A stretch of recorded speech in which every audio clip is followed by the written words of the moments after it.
Jump. Katara.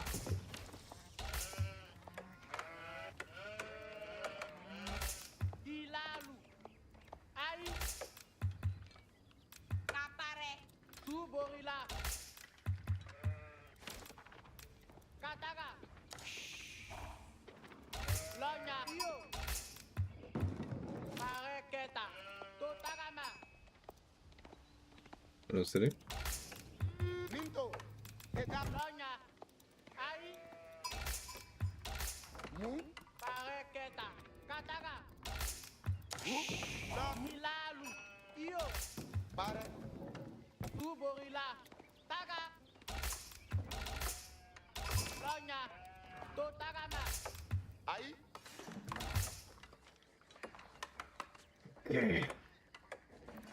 Jump. Milalu. Ai. Pare. Suborila. Katara. Pareketa. Iyo. Milalu. Totarama. Minto. Lonya. Iyo.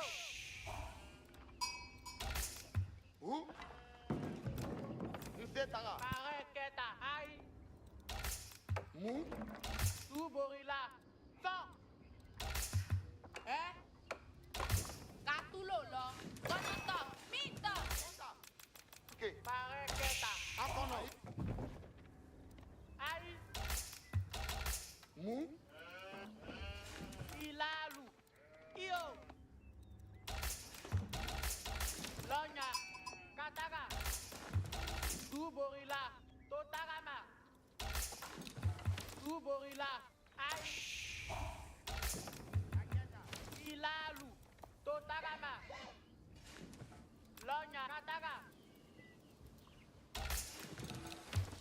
Pareketa. So. Iyo. Alright, back goal, that's good. Suborila. Pare. Iyo. That's very good. How did you? Lonya. What is up? Nothing really. Just as usual. Abekeri. That's as usual. Pareketa. Ai.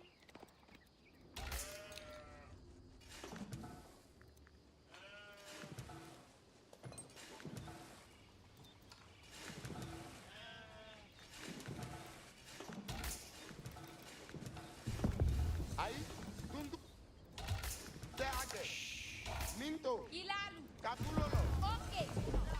Baro. Kapare. Dilkio. Totarama. Gilalu. Suborila. Ai. Jump. Wrench can be built, yeah, only in feudal. Pareke. Abekeri. Could be added in Dark Age. Ai. Iyo. Makes sense, makes sense. Lonya. Katara. Iyo. Dilalaga. Iyo. Pare. Som. Pareke. Akono. Ntagata. Kapare.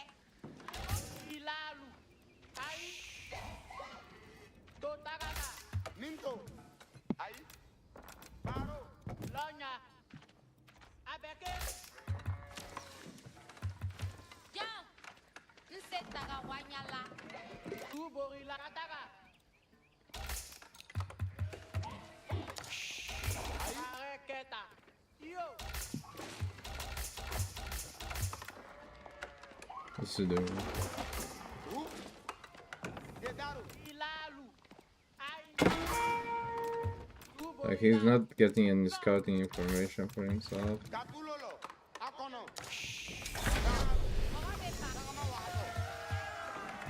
Gilalu Benari. Alu otulo. Pare. Suborila kapa. Atagatani. Iyo. Erestida. Nimbelola. Ai. Okay. Akai totarama konta. Karabe kono Benara pare barama. Lonya Jan, nse totalama. Mpare taka danyi jela. Vila Jumanu. Kapare barama. Ba. Kaunda pembo kata. Bara men kononting.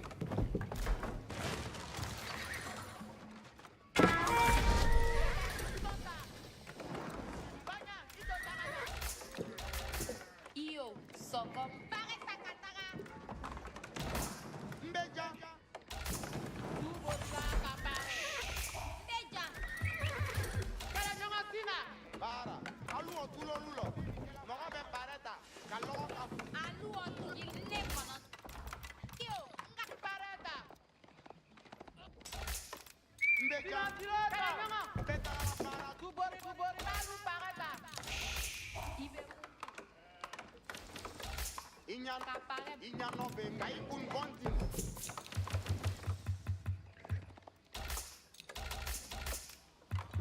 Mbeja bila swalu. Kasubo soto sila. Kapare barama. Moga be pareta. Lonya Jan.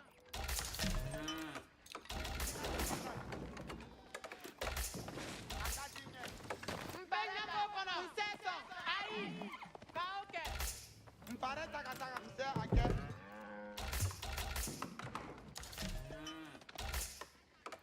Vila Juma. Kuda. Silanya. Da. Bara men kononti. Allah kuda.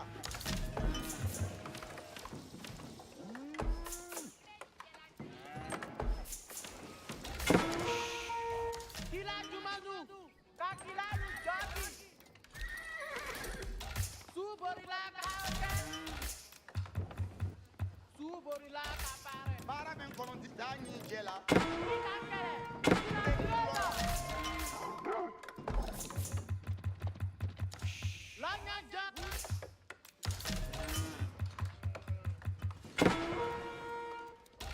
Lonya Gio Kai. Sofa pare. Akadinye. Kilalu Kala benari. nyonga sina. Mpare taka. Kala nyonga. Moga be kareta. Inyan no be iyo nga afamu. Vila Jumseso. La yambe taka. Kakele. Mbenya kokono. Lonya Jan. Kapare barama. Ayi mse ake. Beta la para tula.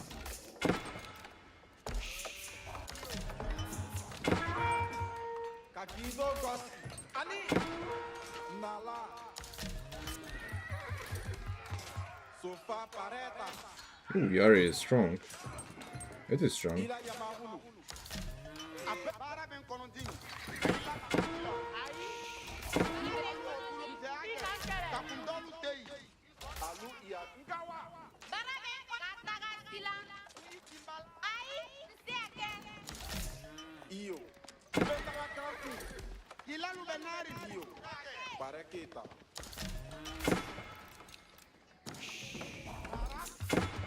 Mbeba ikaka. Baborika. Barata. Akabori. Iyo. Pareketa.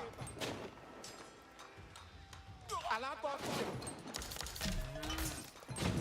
Iyo. Mbeta kaka. La ya. Vila Dualu. Bareta. Kasubo soto sila. Mbekake. Iyo. Sofa pareta. Iyo. Kabori komaka. La na. Mbeke so sigi yaka. Ali la me. Bareta kalama. Pareta sofa gawa. Akido gosi. Ani. Kilalu be. Mogo be pareta. Kilalu benari. Nimbe lola. Nala. Ali la me kelu. Alkatara. Alu itaka majela. Akadinye. Abetoki. Baro. Mbenyika. Alu iya kilotu. Zaini. Sofa pareta. Kilalu benari. Vila Dualu. pareta. Nala. Bejan. Mɔgɔ bɛ pareta. Wanyaro kanyi. Iyo. Ali lamɛnkɛlu. Ake kunta. Pareta kataka. Lise lɔkɔka musa fɛnko kata. Kata. Tejera. Iyo. Mine bula. Mɔgɔ bɛ pareta. Mbe tagala bara dula. Alu diakilotu. Ali Pareta lamɛnkɛlu. kataka.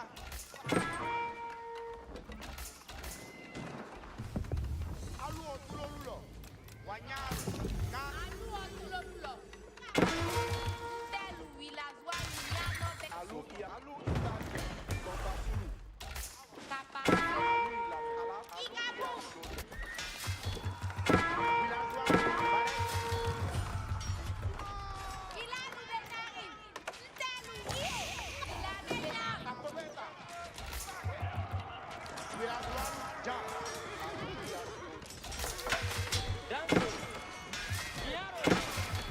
Alu pareta. Atala yo nga afamu. Iyo. Sok. Akelu villageois. Iyo erekida. Abeto kim. Atala de. Alu itali. Sɔndasulu. Alu pareta. Milicia. Abeto kim. Inyano memuma.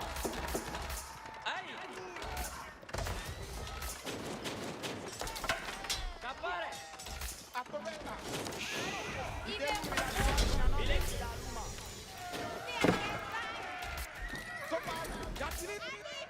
Villageois. Alu. Kapare kabara tontinke. Alu no yamahuru. Beka kilo.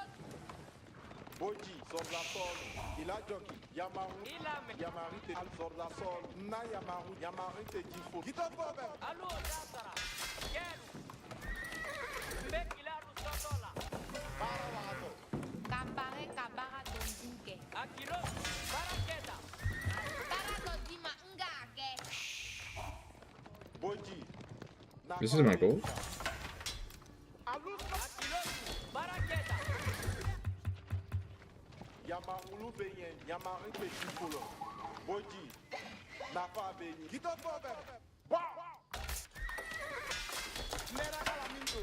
Nimpula de mu. Bara tunga. Yamaru Beyen. Yatirito. Alu. Iyo.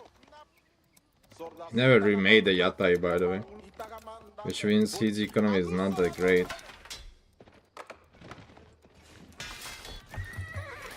Sordasolu. Barawado. Ilame, Yamaru. Danso, Mesona, Ilajoki. Akoda, Ijizoku, Danso, Yamaru.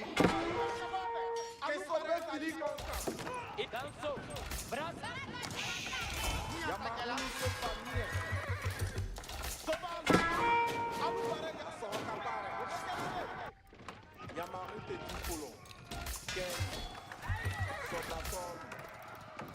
Alu Iamuru. Alu Pareta. Jibola. Itamandate. Sofa be Yamarulu Konodin. Kesobe Siliko. Yamarulu Beyen. Nasoro Pareta, Ilame, Danso, Toro, Sila. Nyata Mukela, Kadomo fenko.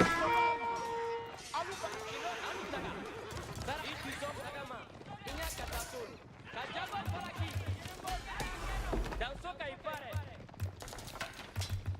Ilo, Luseo, Yamarite. Alu Allo Dasara, Yamarulu Dimba. Waika Kila Nyeme, Danso, Na Yamaruto. Alu Itarama. Boji. Ilajoki. Nasoro, Obekele Lali, Kesepabela. Ilo, Yamarulu Sofamie. Ila Kilalu, Bekwelisa. Danso, Sofa be Yamarulu Konodin. Usimetu. Danso, Yamarulu Beyen. Yeleke, Alu no yamahuru. Sopa. Idealu Nota, Disruptor got disrupted. Nuri Kili Jamabeko.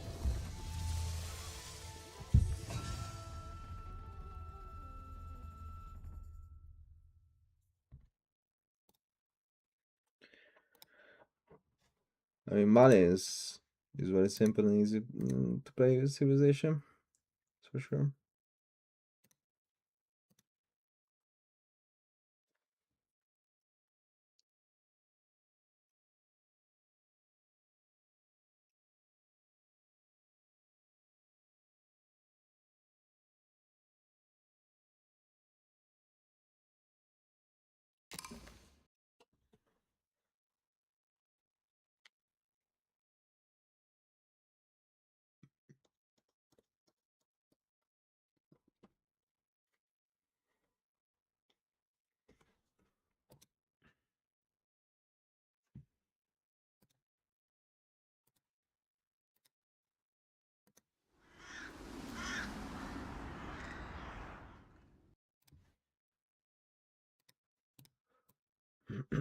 Marine is such a good Civilization.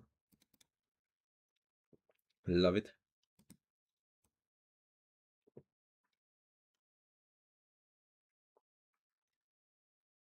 He didn't remake the Yatai there. I mean, these Yataris are not doing anything, right? Median range attack speed increase. Damn, you're railing cry. Damn, the Yatai received the attack speed increase. Does the villager receive as well? Oh, the villager didn't receive extra attack speed. Come on.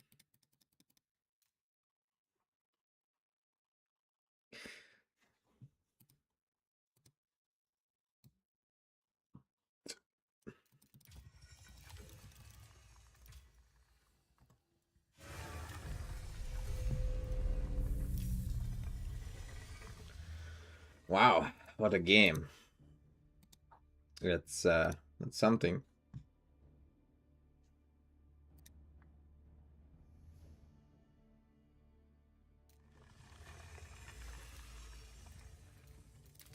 Oh my god, someone very, very high ranked. That's very, very high ranked. It took the game 7 seconds to find it.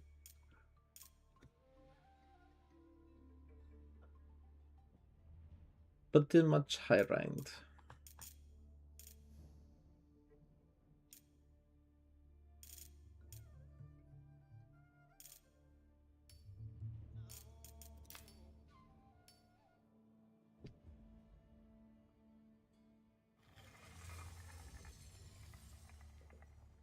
Ugh, IUBits. Man. Why is the IUBit? Why is the IUBit?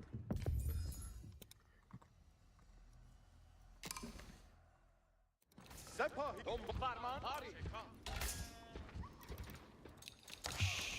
آماده روان پیل جنگیش روم دیدبان بیگمان فرمانم دهی فرمان همی سازم سوار رو حرکت کنم سوار بلی سوار رو فرمان بردارم اینک آن سوی دیدبان سواره همی روم There was no sheep spawning behind my base. That's interesting. پیل جنگی I did not expect that. آماده روان فرمانم دیدبان بلی I did not expect it at all. بلی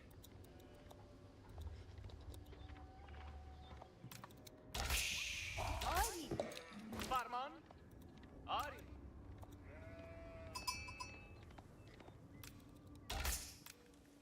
فرمان Okay, today we are going House of the Learning. Let's go. سوار I'm joking, I'm not building House of the Learning. بیگمان آری فرمان Oh, سوار shit. رو حرکت کنم پیش روم I need a sheep. فرمان بهره فرمان بیگمان پیل جنگ فرمان همی بر Oh, let's go. سواره همی روم آماده همی جنبم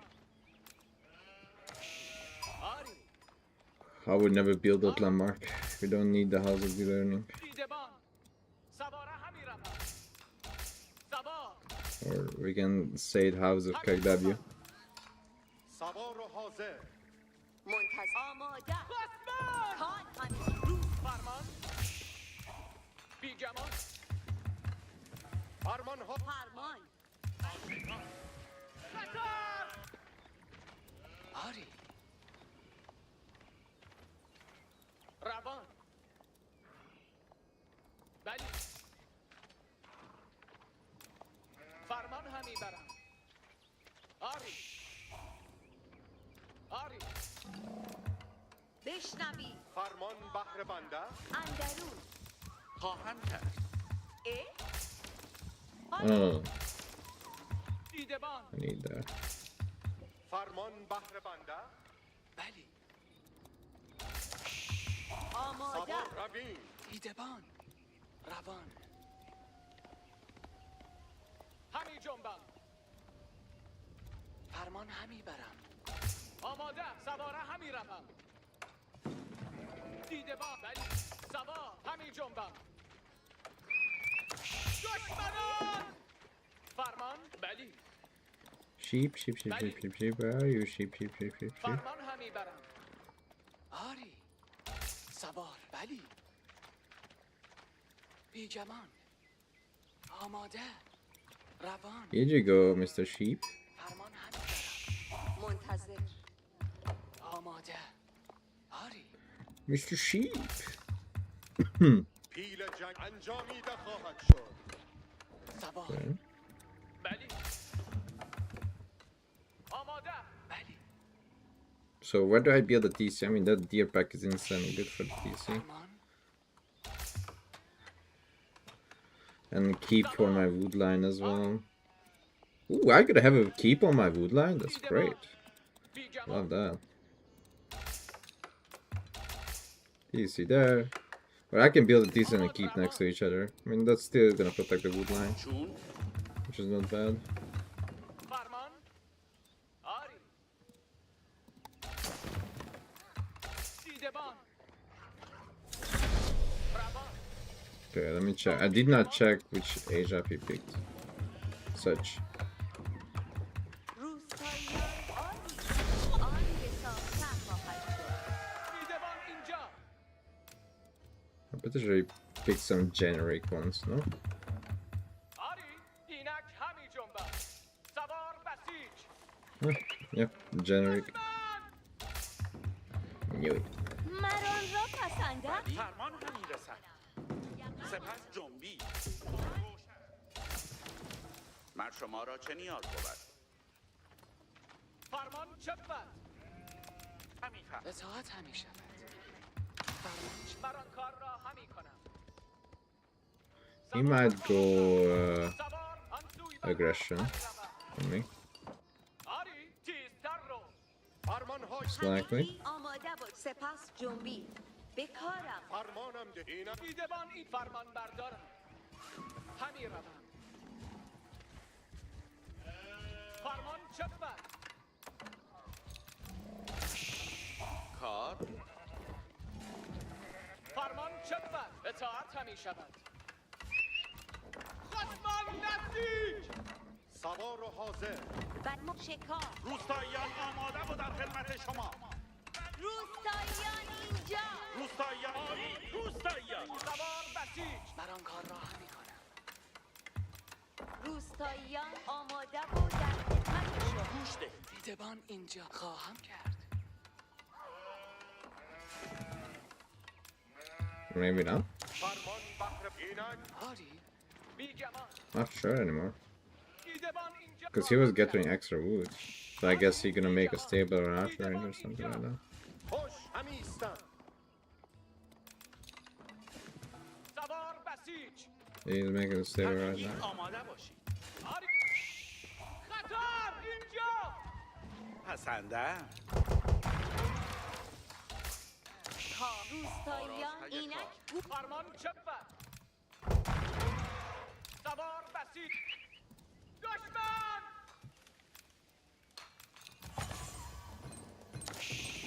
دیدبان اینجا آن سوی بر اسب So he همی روم. cancelled the tower. خصمان نزدیک آری تیزتر رو He's going fast because of the reinforcement. can see that.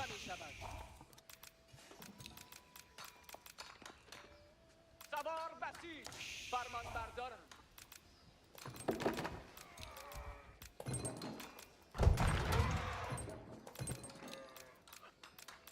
روستایی روستایی شکار را بلی. آیی روستایی آری من آن کار را همی کنم بلی فرمان چه بد خواهم کرد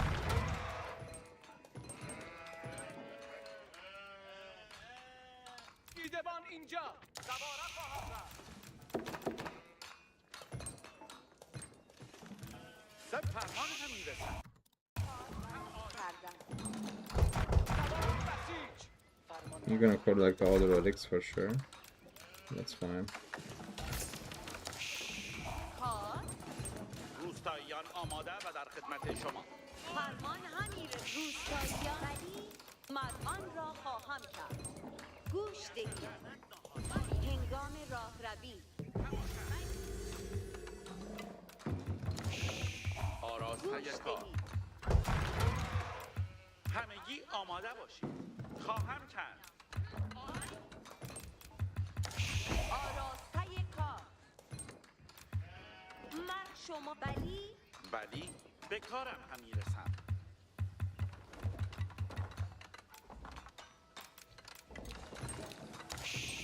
فرمانم دهید. همگی فرمان همیر شما را چه نیاز بود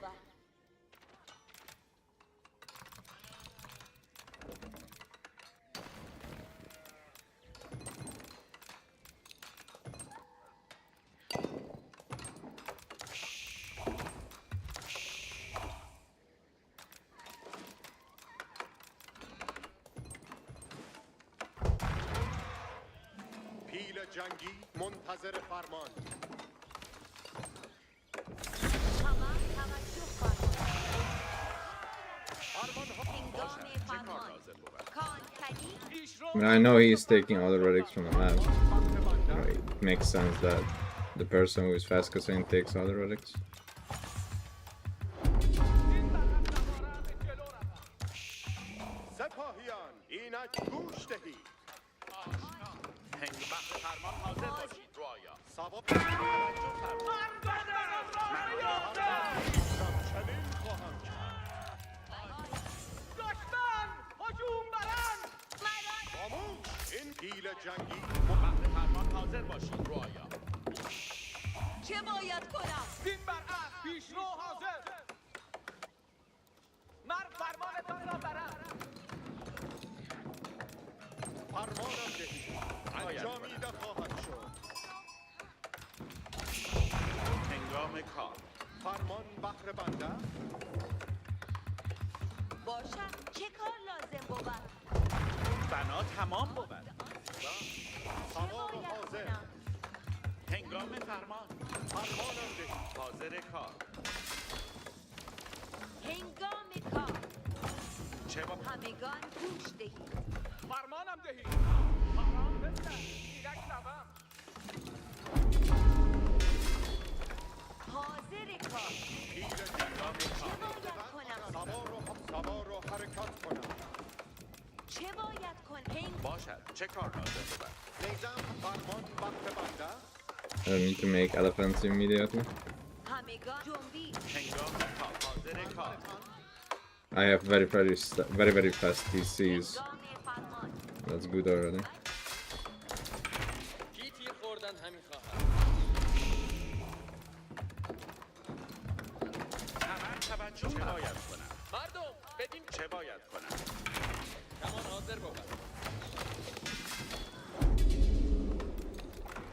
چه باید کنم بنایی خوب باشد ساختم چه کار لازم بود چه باید کنم هنگام کار هنگام کار هنگام کار عمر این ز عمر بندت هنگام کار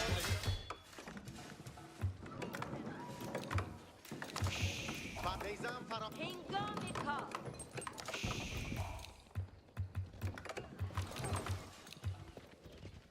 شنوی سپاهیان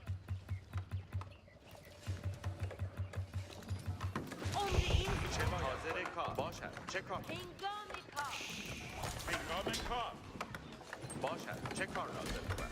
همه توجه فرمایید. That Lombard doesn't matter, honestly.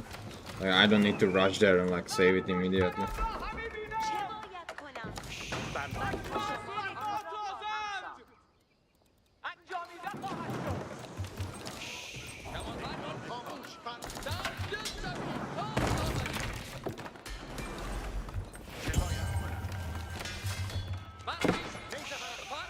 باید کنم؟ نیزم فراهم بود هنگام کار. همگان گوش دهید. تیر جنگ بهر بنده چه باید کنم؟ جنبانم مرموزم را حفظ کنم طبق فرمان جنبم فرمانم دهید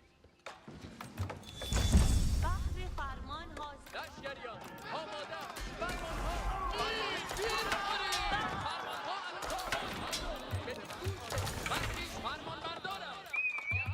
دشمن نزدیک بدیده شد سوار و حاضر نیزه بند آراسته نیزم فراهم بود دشمن نزدیک بدیده شد دشمن هجوم برند هنگام کار. نیزه فراهم هنگام فرمان. فرمان ها انقریب خواهم کرد. پیل جنگی سپاهیان هنگام فرمان. به سامان شوید پیلان جنگی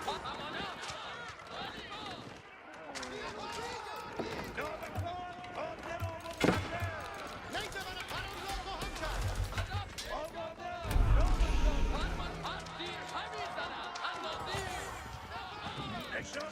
کرد نیزه بران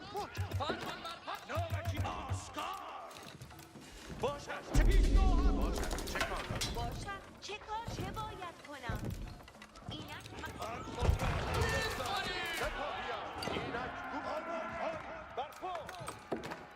همه طبق خود چوبم بارد. فرمان بهر بنده فرمانم ده هنگام فرمان. چه باید کنم؟ همگان گوش دهید. هنگام فرمان. هنگام کار. چه باید کنم؟ همه توجه فرمایید. همگان گوش شوید. همگان آن تمام بود. زیبا بنایی خوب ساخته. حاضر فرمان شوید. فرمانتان بنایی خوب ساخته. سپاهیان اسلحه آماده. جوانید. حاضر خیز. همه هنگام طبق فرمان خوردنی انبارد. حاضر کار. چه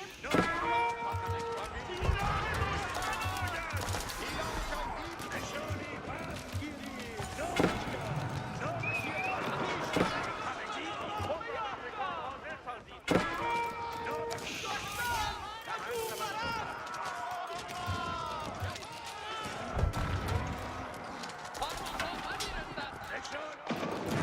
پاهایا آماده. سپرمان اطاعت کنم.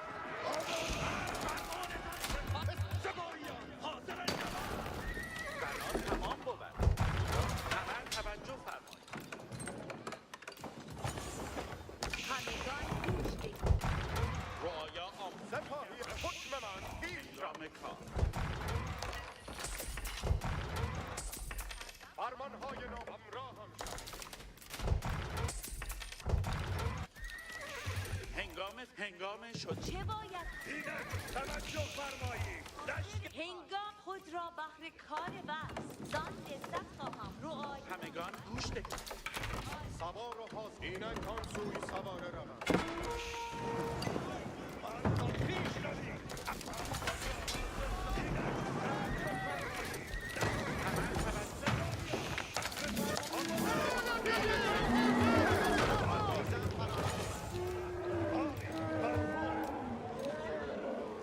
هنگام فرمان. خود را بهر کار حاضر سازید. همه توجه فرمایید. هدف تازه. همگان هنگام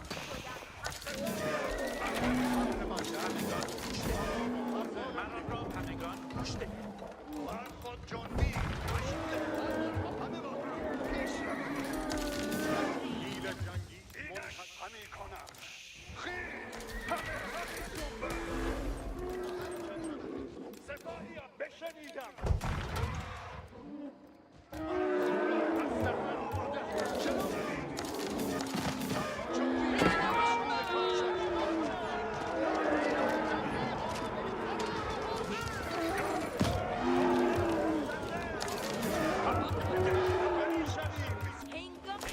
هنگام این مهم بود.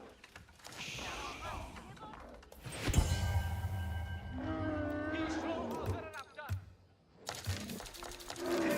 اطلاعات همیشه فرمان. آماده تیرافکنی. توجه. فرمانهای نو همی رسد. مرد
چه باید کنم؟ ملاحظه کنید.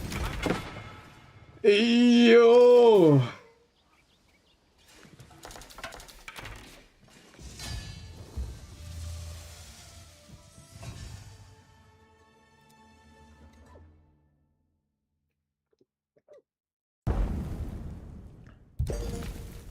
DTS_Monits just gifted a subscription to nickname 2303. Thank you so much for the gifted. And DTS_Monits just gifted a subscription DTS to Magnus, thank you Zhang so much for the Shengten gifted. QA. Thank you. Thank you. DTS_Monits just gifted a subscription to Chirol. Okay, I'm gonna wait. DTS_Monits just gifted a subscription to Chup10.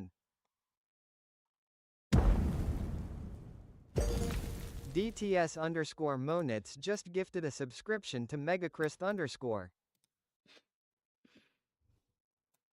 I couldn't even fully upgrade them yet because the game was over too fast. Dude, we need to make a guide out of this. Like beating a tournament player with this build, you know what I mean? How to get out of Go Trim platform? I don't know. Sorry, but I don't know.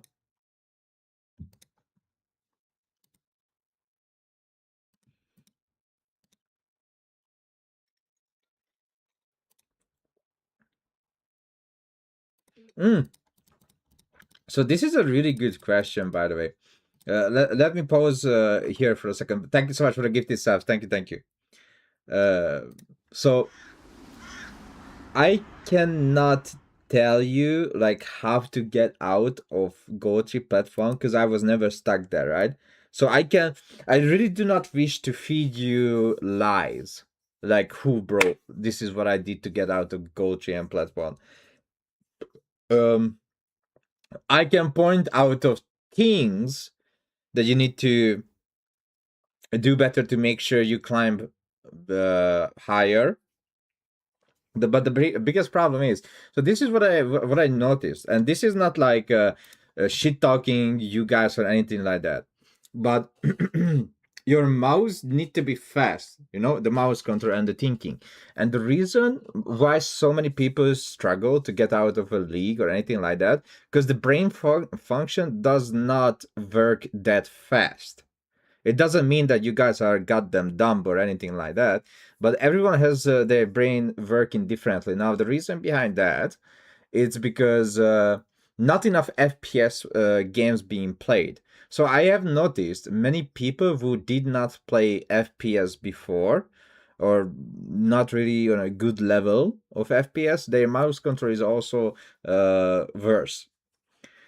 So what I really like to suggest to people who wish to be better in RTS is to play aim training games. Now, in the beginning that sounds weird, but let me tell you why I'm one of the best coaches that you can get, because I have many years of experience in coaching, not like 2 weeks of experience.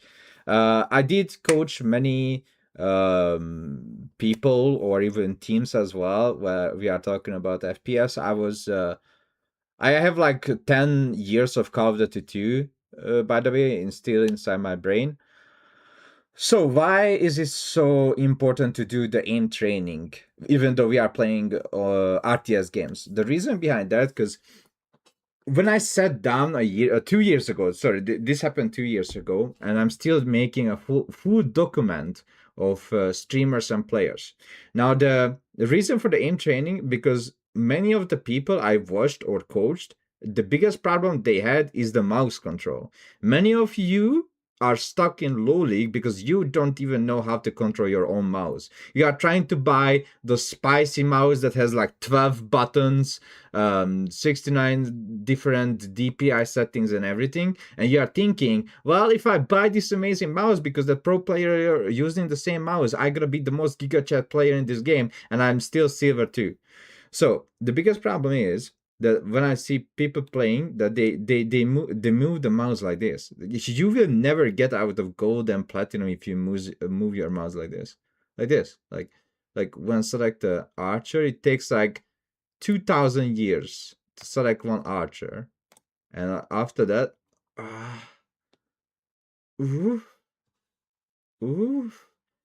and right click. Wait, I left click.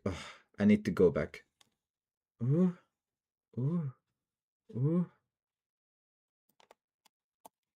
Select one. I didn't select one archer. And right click.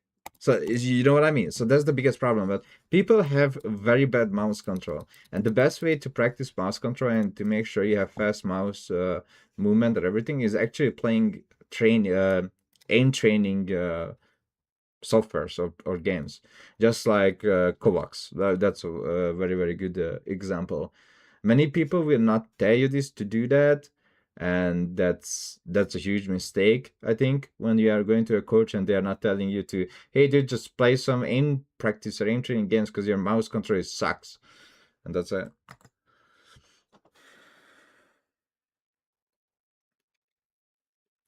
I want to buy a shitting bucket from Razer. Some pro uses them. I mean, that's actually true.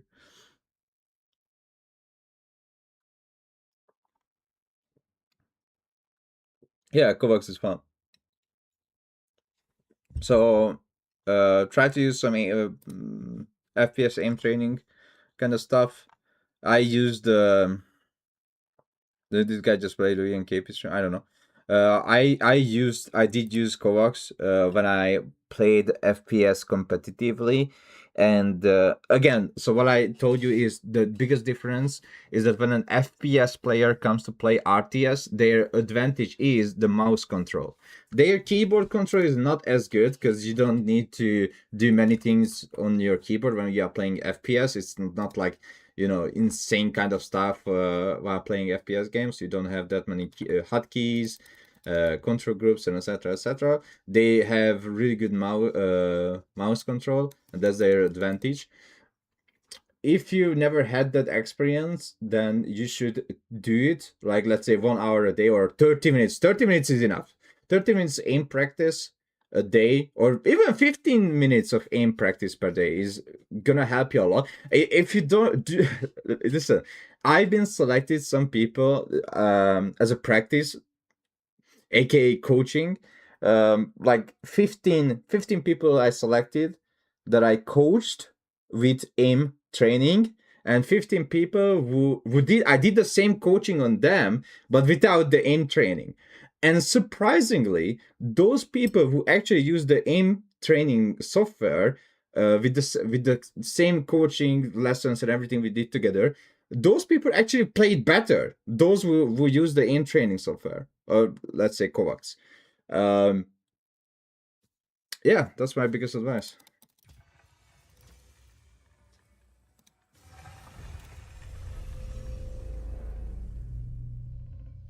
Do you ever set control groups? I don't use control groups because I'm lazy and I'm chill. Also, biggest mistake or problem can happen with people is that they use way too many control groups. And if you are not capable of realizing which control group, what it does in time, first you need to learn your mouse. Okay, like I don't use control groups at all, and I'm always around 2200 elo, right? I'm on 2200 elo without using control groups. Think about that. The reason why I'm saying that, if you reach like a little bit higher league, on lower league, you don't even need to use control groups. Like, control groups is one of the most baiting things that people can tell you. Use control groups.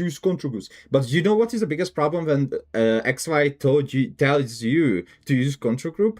Because our brains are not wired the same way. So I have learned for many years, read so many books about the anatomy of brain, how the circuits are working, how our little neutrons working in our brain, why is it so different with so many people playing this and that video games, how we read objects, our reading of books are connected to the reaction time in RTS games, example. And many people, when they are trying to coach, they are like pushing this stupid well, yeah, you need to control group everything. But the problem is, because our brain are not wired the same way, many people will actually struggle with more control groups, because the less you can learn. So many times I tell people you don't need to control group. You can control group. You don't need to do control group. First, you need to learn how the game plays out. Then, if you learn how the game plays out, then go for the control group. But you are just giving too much information for yourself. You can't register in your brain, and you can't just scout the maps and do everything else. So, yeah. But hotkeys are important. Okay, hotkeys are insanely important. Like, that's what I'm telling you. Learn that, and after that, learn control groups. Like, literally, learn the basic hotkeys you need. Like, what are the basic hotkeys for me? Basic hotkey for me is the military production selection, the economic building selection, the technology building selection, the select all landmark windows capital town center, the cycle through town centers, focus on capital town. So these are the hotkeys that you need to learn, because that's the easiest, right? Then you can go like where is it? Cycle through ideal economic unit, or select all ideal regions. Those kind of stuff are very important as well to learn. Or select all military units on the screen, and I set it on like mouse 4, or select all military units, which is on F2 for me. So these kind of stuff, yeah, learn that, because that's part of the game and it's important. Control groups comes later.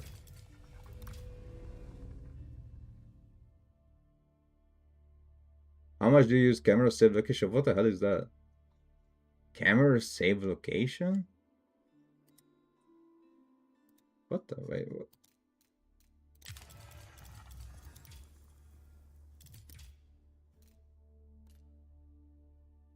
Save location.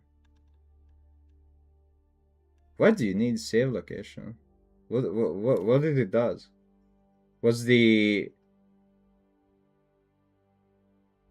Why is it so good?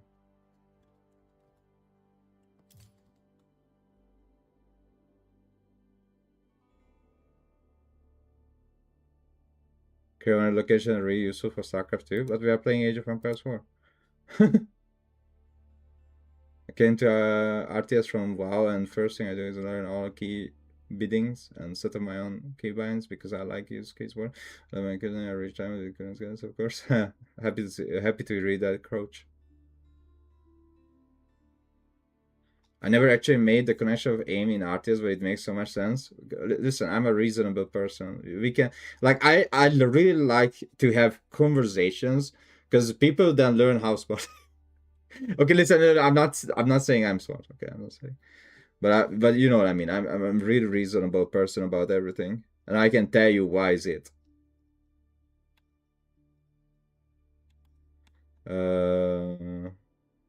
It is for reducing click on minimap.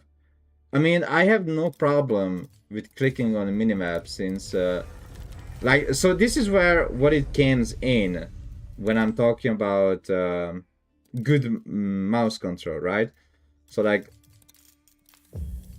let's jump in for a second. I do not have problem of clicking on a minimap because, as I told you, I have a really good mouse control, right? And that's why I offer to people as well to use aim training, because when you have good mouse control, and let's say you have villagers here, right? Did I activate it? No, I didn't. Okay, let's say I have villagers here and here. Let's say I'm scouting or my army is on the field, and let's say there is a unit coming on the minimap. So my mouse is here, clicking there, blah blah blah blah blah. Then I can do two things. Now I can do is that I'm jumping back to the TC and it's literally on the screen, right?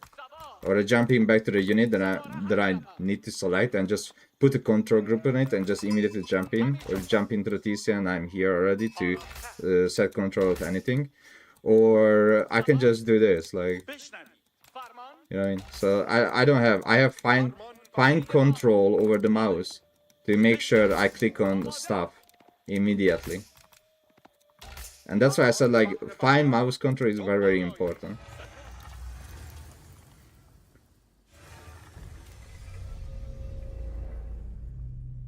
But learning too much hotkeys are also a problem. Because if you learn like crazy amount of hotkeys, then you will struggle to remember all the hotkeys you have. So, like, this is what you need to understand. You need to learn the matchup. Now you are telling me to learn all the hotkeys, as all the 200 hotkeys. I ain't gonna do that. I ain't gonna remember all the 200 hotkeys when I'm thinking about the matchup I'm playing. You know what I mean? Like in StarCraft 2, it makes sense because there are 3 races: Terran, Zerg, Protoss. He goes Blinkstalker, I know. He goes DT, I know. I know how to react to it. It's fine. He goes, like, say, I don't know, like mech only. Like, I know. I don't need to, you know, learn about anything like what is mech or what unit does extra damage to mech. I can make Stalker, I can make Immortal, I can make Void Race, etc., etc. You know what I mean?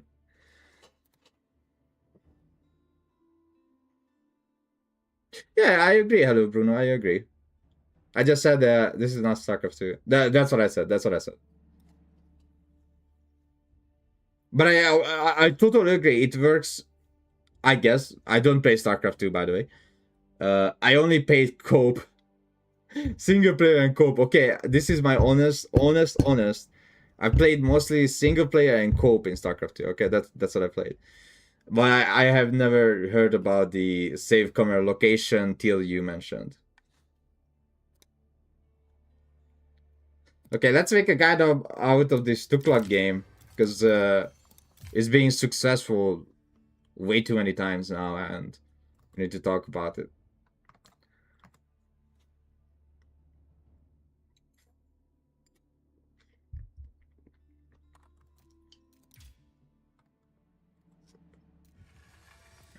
So you guys can hear my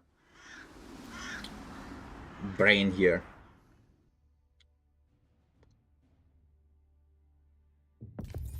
Yeah, I don't think there is anything like that here. Hello, Bruno. I don't think. I have never seen anyone using it, even in the pro players. That's what I'm thinking. Like, did I see anyone using it? But I don't remember anyone using it. Yeah, I don't think so.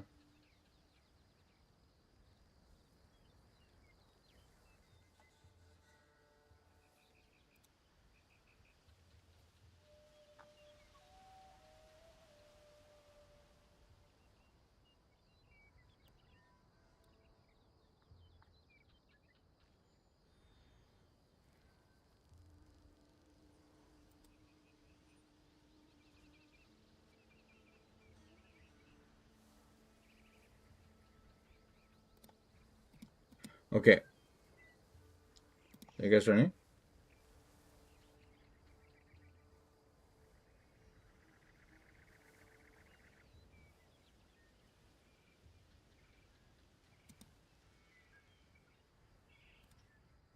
Okay, let's go. You guys ready? I'm ready. Welcome everyone. This is a 2 o'clock guide by me, Core1. Today we are talking about the 2TC Keep. Now I have defeated many players over 2000 elo or very high tournament players as well with this build, and even Kiyardi appeared in my chat telling me what are you doing and how are you winning. And after that he tasted the blade or the elephant blades of the elephants. Well, anyway, so he faced the elephants. So what is the idea with this build? It is this kind of guide when I'm playing 2 o'clock. Now 2 o'clock, in my honest opinion, is a really nice civilization to boom, and it's very scary to attack inside of its base. Now let's say you have your food on the front, then you build a keep on the front. If your food are in the back, you can build keep and DC around the food. So let's say my deer pack was here, then I build the keep here, my gold is here, I build the TC here. I don't build the TC on the front because it does not offer me enough protection like a TC does, and I really do not wish to lose my TC.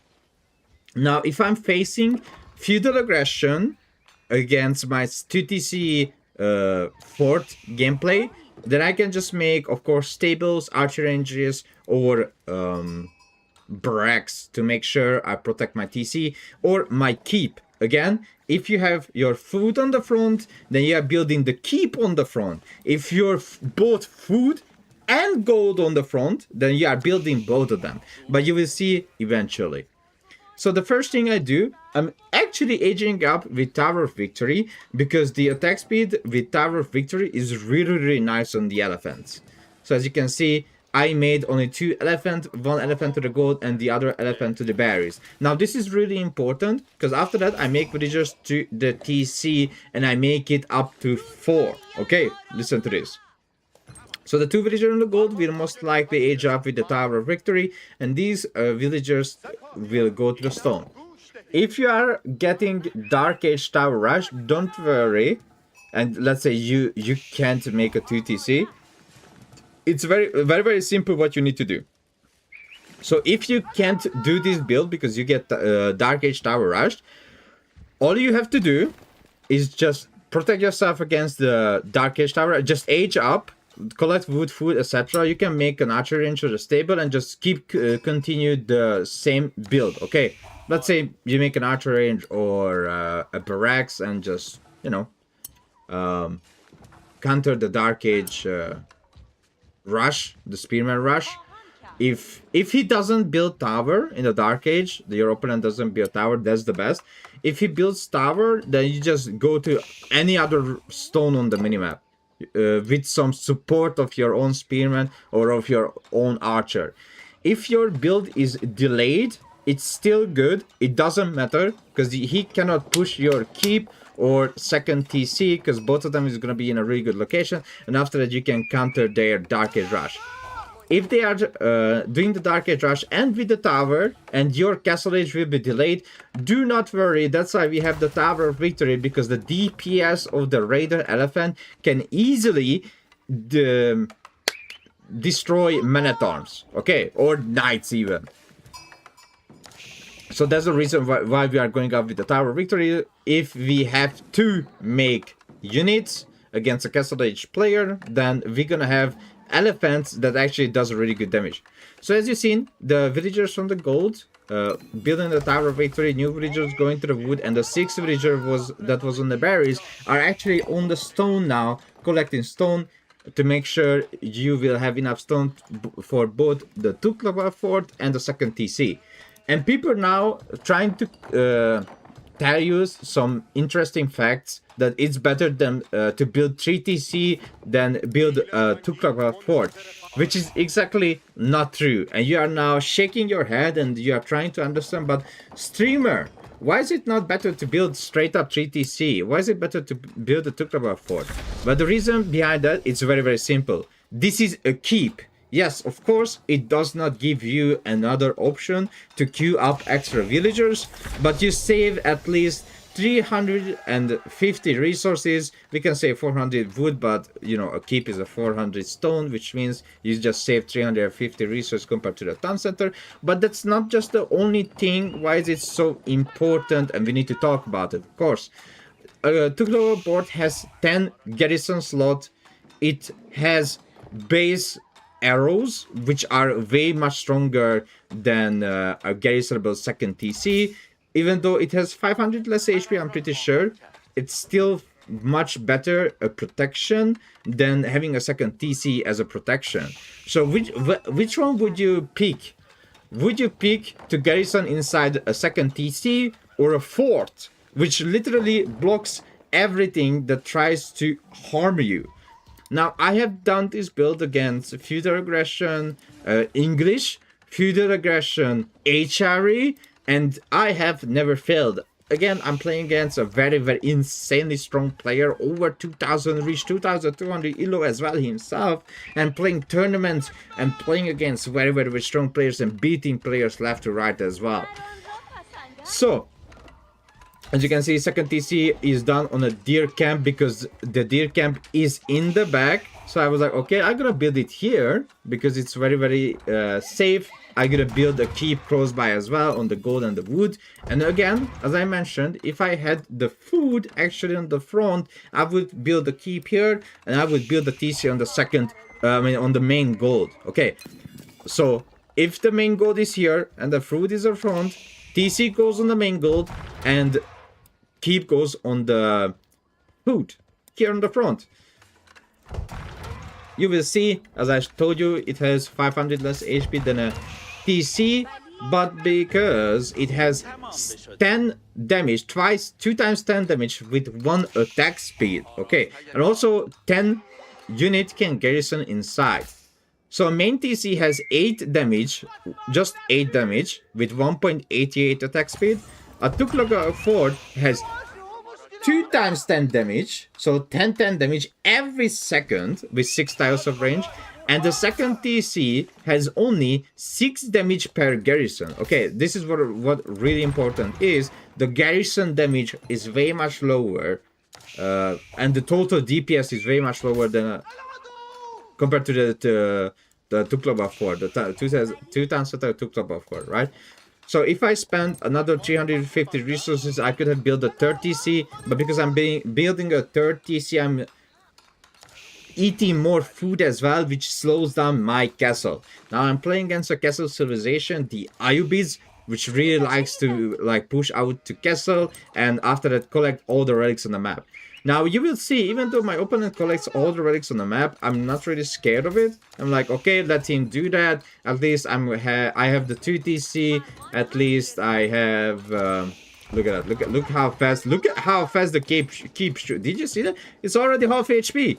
Just enter the little circle of the keep and it's already half HP. So this is the huge difference between building another TC or a keep.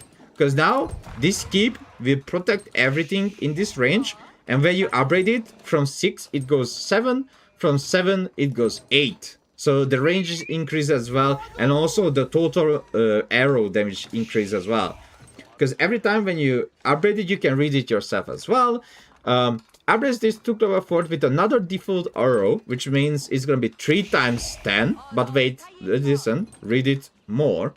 Increase arrow damage by 2, so from the 10 it goes up to 12, 12, 12, 3 times 12, and range by 1 tiles, and also increases the HP by 1500 and gives you 3 extra armor. Plus, now you will make villagers 30% faster. Wow, that's really nice.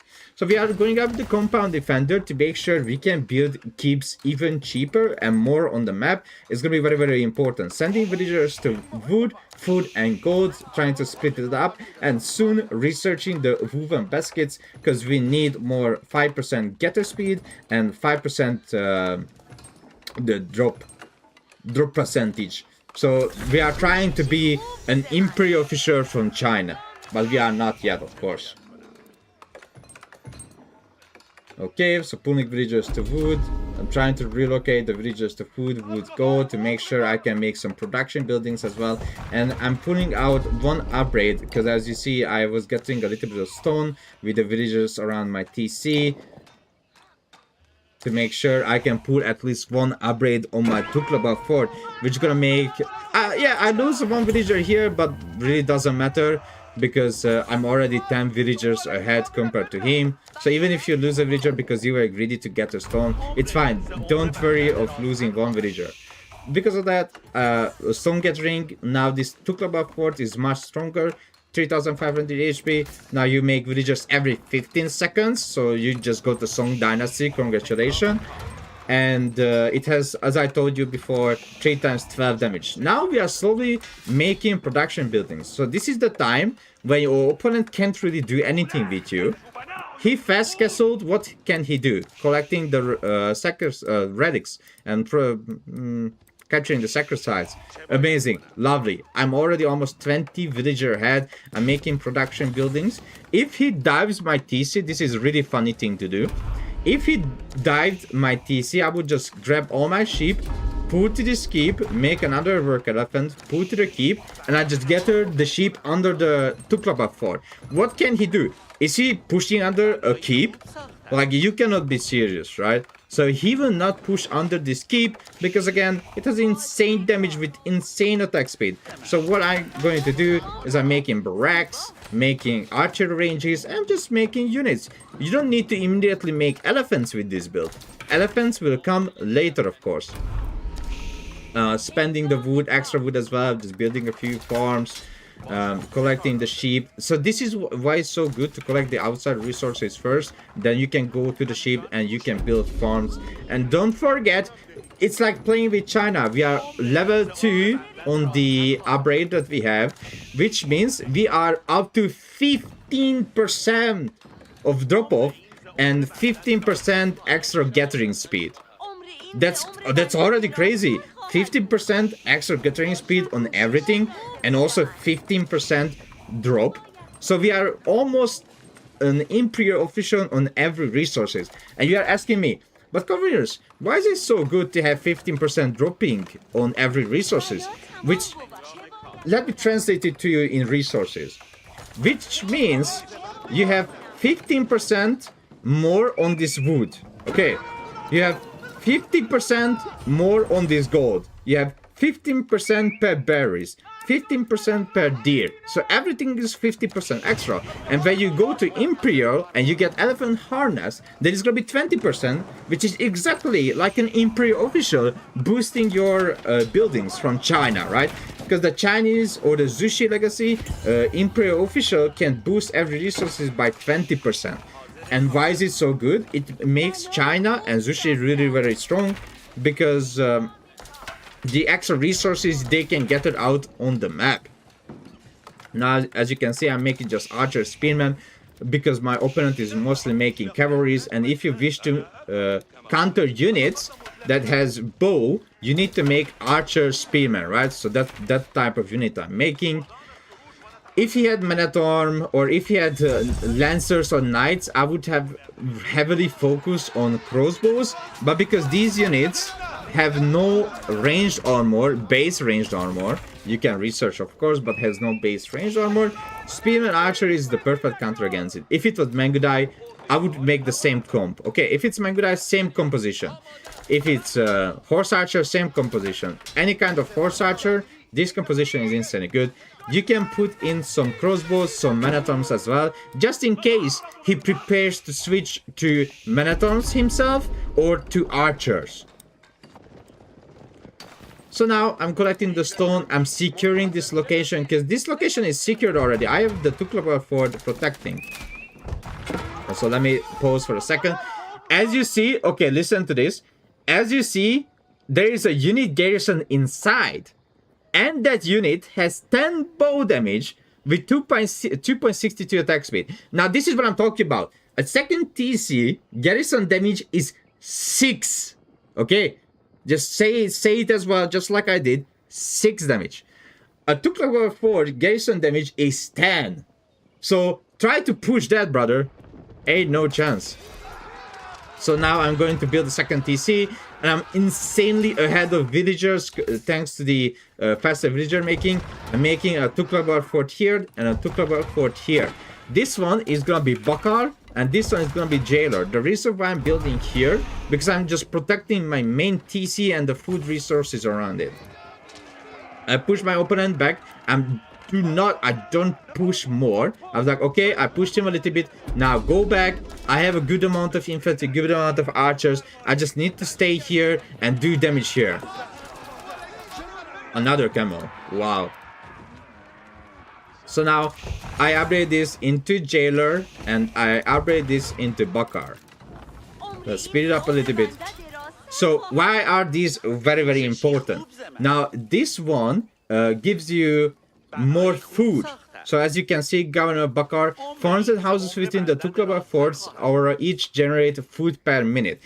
I picked it and immediately upgraded with Shahi walls. So I'm going up to level 2, going up to level 3 for more extra resource per minute because I need it since he has all the relics as well. Look at the villager difference. It's crazy. It's thanks to the Tuklaba fort with the Governor of Multan that he cannot push under this base, because if he does, then he just dies to the Tuklaba fort and that's it.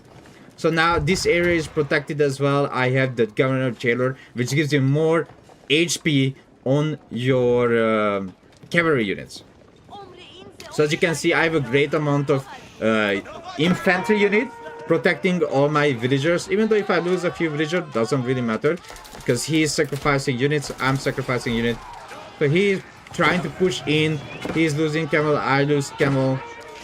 I'm destroying the Manguna because he was not protecting it in time. He lost a crazy amount of unit. You can see my destroy value is insane.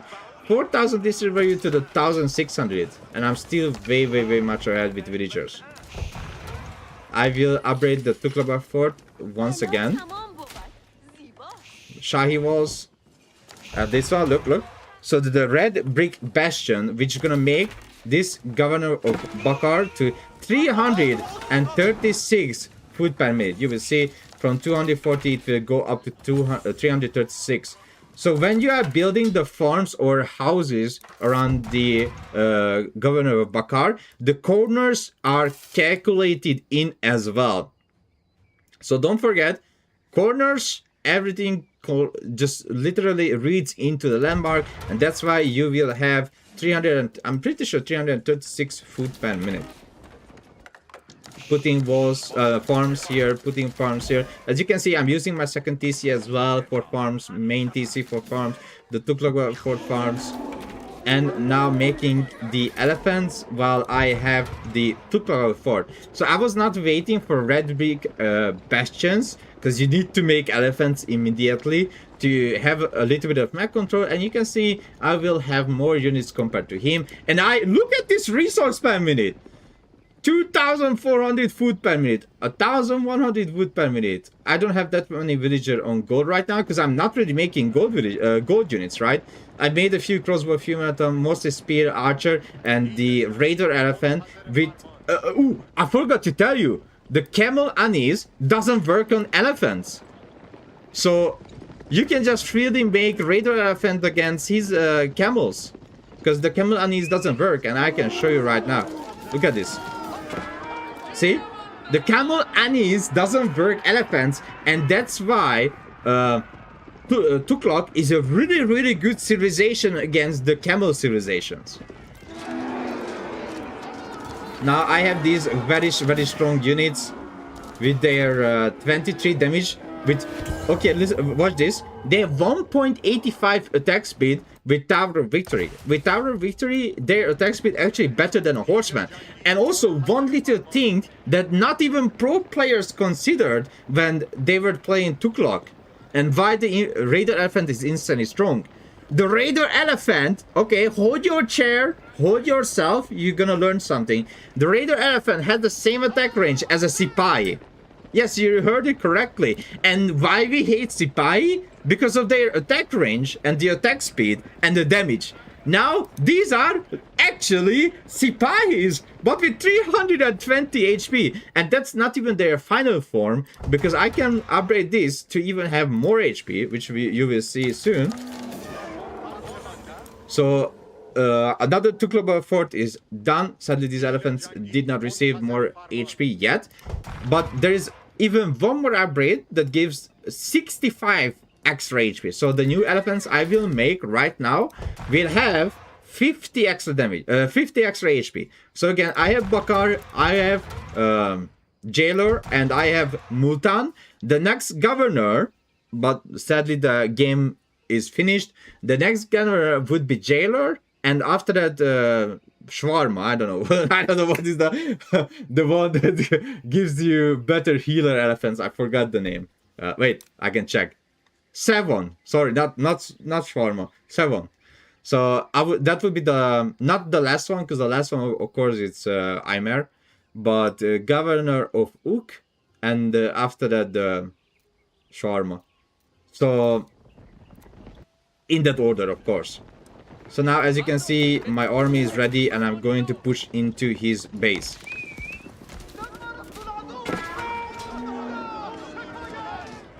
So now the new elephants, you will see.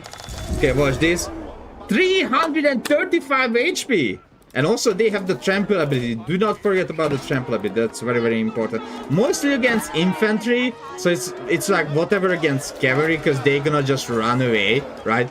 So if they don't stand there and fight with you, they're just gonna run away from your trample. Like in this situation, trample would lose me DPS because he's moving non-stop. And I'll just clean up everything. Okay. So let's watch the situation. I am double of his villager number with just a few villager. I killed only 5 villager. I'm double of his villager number. I have insane food, wood, gold, stone. Look at my income compared to his income. And he was like, all right, I'm gonna go to Imperial because I have 5 relics and like blah blah blah, iCUE stuff, because they can go to Imperial at this point, by the way. So I'm doing iCUE stuff, and I'm like, hold up, hold your horses. I have crazy army, and this crazy army with the Spearman Archer, Raider Elephant, Crossbow Melaton will actually clean up the whole map. And this is the way of the QICK. Of course, you can add war elephants in as well, but now I used Raider elephants for this. But of course, war elephants good. Their movement speed is slow, but Raider elephants, damn, the baby elephant is cute.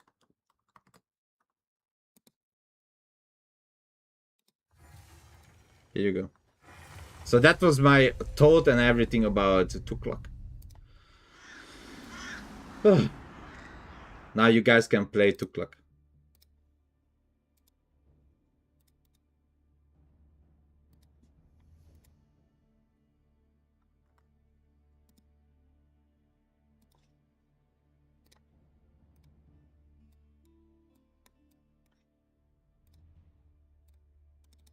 Okay, let me upload this. Let me upload this while we are going into another game.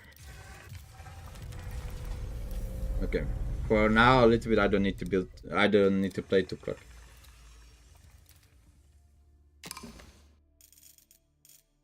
Now I just need to play more Macedonian.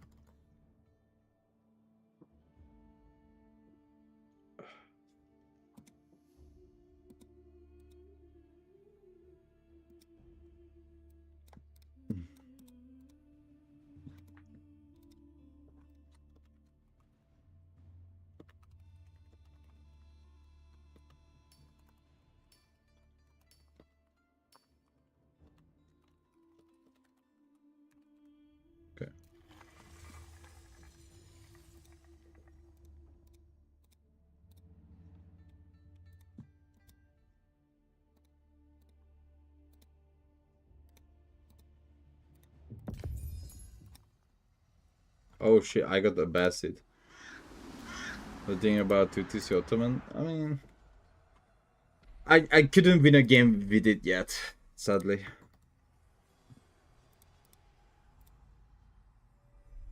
So it's really hard to talk about it if I can make it work.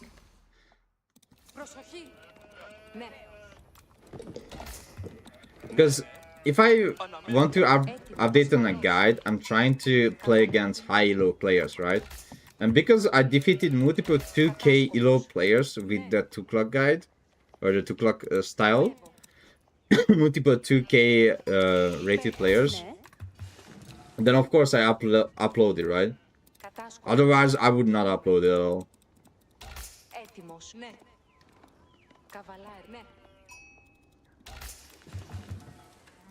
Καβαλάριος, υπέβω.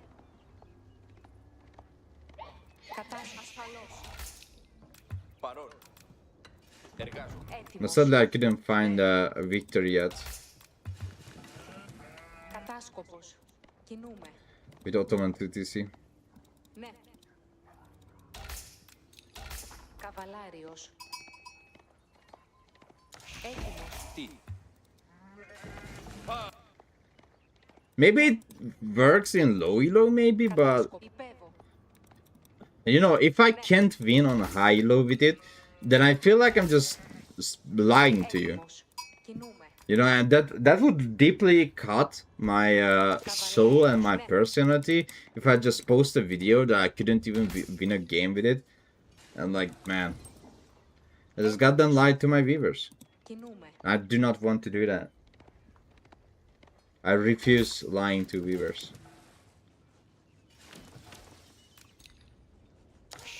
Τι. Τι ζωτό. Κατάσκοπος. Υπέβω. Τι. Βεβαία. Καβαλάριος. Ναι. Έτοιμος. Ασφαλώς. Hello, Carl. Κατάσκοπο. Ναι. Ναι. Καβαλάριος. Κινούμε. Κατάσκοπο. Υπέβω. Another one. Υπέβω.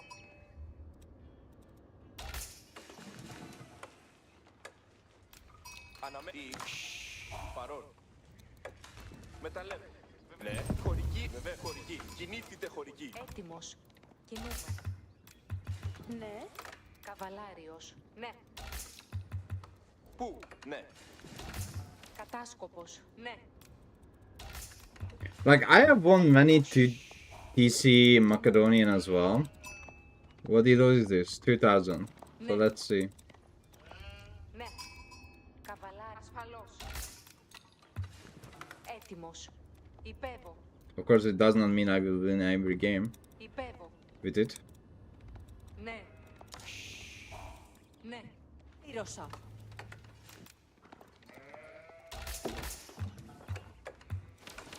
Καβαλάριος. Κατάσκοπος.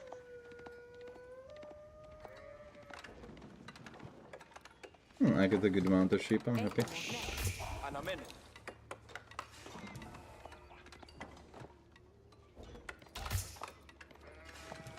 Καβαλά, ναι. Ασφαλώς. Έτοιμος. Κινούμε.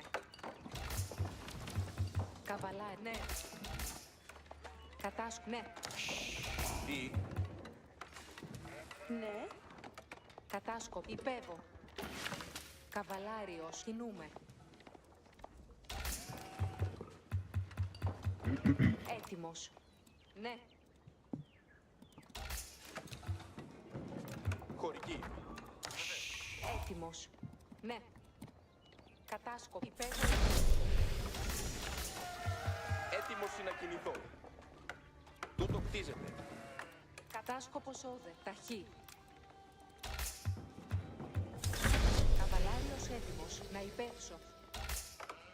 Λίγες διατάξεις. Τούτο πράτο. Καλά έπραξα. Λίγες διατάξεις. Μάλιστα. Κατάσκοπος ο ταχύ. Καβαλάριος έτοιμος. Να υπεύσω. Πάρει μη. Καβαλάριος έτοιμο. Υπέβω εκεί. Τίνες διατάξεις. Ταύτα πράτο. It's been in second position with Boratin. Κατάσκοπο καβαλάρι. Μάλιστα. Τίνες διατάξεις. Να υπεύσω. Προσβαλόμεθα. Μάλιστα. Χωρική Εργασία. έτοιμη εις και λέψεις. Ευθύς. Κατάσκοπος όδε. Τούτο πράτο. Εκελέψει αποχωρήσατε ομού. Επέρο ξύλο. Χωρική όδε. Καβαλάριος έτοιμος. Ταχύ. Κατάσκοπος όδε. Τίνες διατάξεις. Ταύτα πράτο. Η χωρική ευθύς. Ναι. Χωρική όδε. Κατάσκοπος όδε. Κινδυνεύομεν. Να υπεύσω. Καβαλάρι υπέβω. Τίνες διατάξεις. Τούτο πράτο. Ταύτα πράτο. Υπέβω εκεί. That's all the value time. Απειλούμεθα. Ταχύ, έτοιμος. Συγκαβαλικεύσατε κατάσκοποι. Εργασία. Κατάσκοπο πράτο. Ναι. Κατάσκοποι έτοιμοι. Κατάσκοποι. Τι πράγμα. Χωρική έτοιμη. Να κινηθώ μεν χωρική. Τίνες διατάξεις. Έτοιμος. Κινήθητε κατάσκοποι. Η εργασία αναμένει. Έτοιμος είναι να κινηθώ. Ευτυχισμή χωρική όδε. Ναι. Τι πράγμα θέλεις. Ευτύς. Πάρει τούτο χωρική. Ναι. Έλατε χωριάτες. Έλατε χωριάτες. Ναι. Τούτο κατενόησα. Κατάσκοποι. Archer range as well. Εκτίστη καλά. Ναι.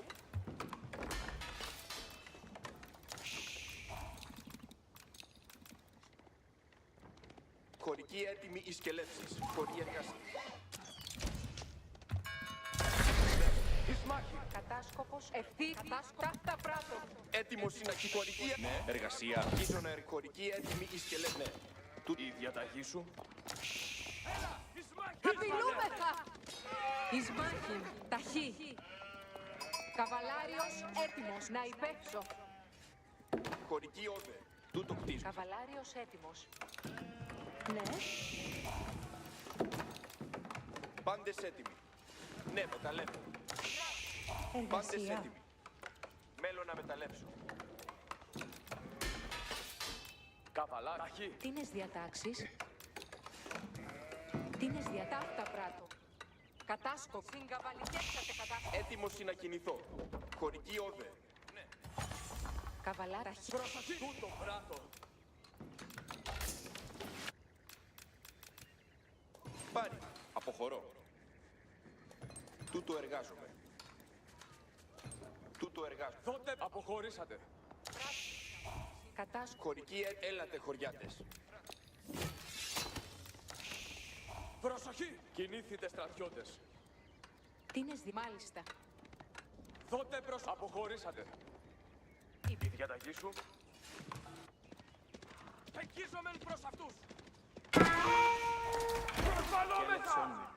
Εκελέψεις έρχονται. Το ξόδι θα αρχόντας και... Προσοχή. Κινήθητε στρατιώτες. Δότε αποχωρήσατε. Κατάσκοπ. Να υπεύσω. Χωρική να κινηθώ μεν χωρική. Προσοχή. Ακούω. Τόξος έτοιμο. Δότε προσοχή. Υπακούω. Χωρική όδε. Υπήρξε. Κινήθητε στρατιώτες. Τούτο πράτο. Το κινούμε. Υπακούω. Το ξόδι Υπακούω. Αποχωρώ. Τόξος έτοιμο. Το ξόδι κινείται. Σαγητεύω. Καταδοξέσουσιν. Ουχή. Ακούω. Το ξόδι έτοιμο. Εντάξει. Και λευσόμε. Τόξος πιθαρχότας και λέψεις. Τούτο πράγμα και λευσό. Τούτοι υπακούσετε τα σκελέτες. Προσοχή. Κινήθητε στρατιώτες. Χωρική όδε. Ναι. Προχωρώ. Τόξος. Χωρική έτοιμη εις και λέψεις. Ναι. Τούτο εργάζομαι. Χωρική έλατε χωριάτες. Χωρική όδε. Να κινηθώ μεν χωρική. I need another ranging stronghold here. Πάντες έτοιμοι. Χωρική έτοιμη εις και λέψεις. Πρόσοχη. Καβαλάριος έτοιμος. Εκτίστηκα. Ναι, τούτο κατενόησα. Ναι, μεταλλεύω. Εκελεύσεις έρχονται. Στείλε με να εργάσω. Δότε προς πάντες Κατάσου υπέβο. Σαγιτάτορε, το ξέψατε. Είναι σε κελεύσεις σου. Προσοχή! Σαγιτάτορε, το ξέψατε. Προσβαλόμεθα! Ωραία, στρατιώτες, αποχωρητή. Τούτο εργάζομαι. Πάντες έτοιμοι.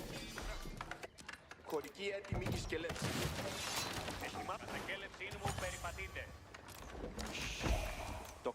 Τοξότη, σαγιτάτορε, έτοιμοι. Εσείς, Χωρική όρδο, ετοιμάσατε. Κινήθητε, Ρωμαίοι. Τοξότη, στείλε με να σε κελεύσεις σου.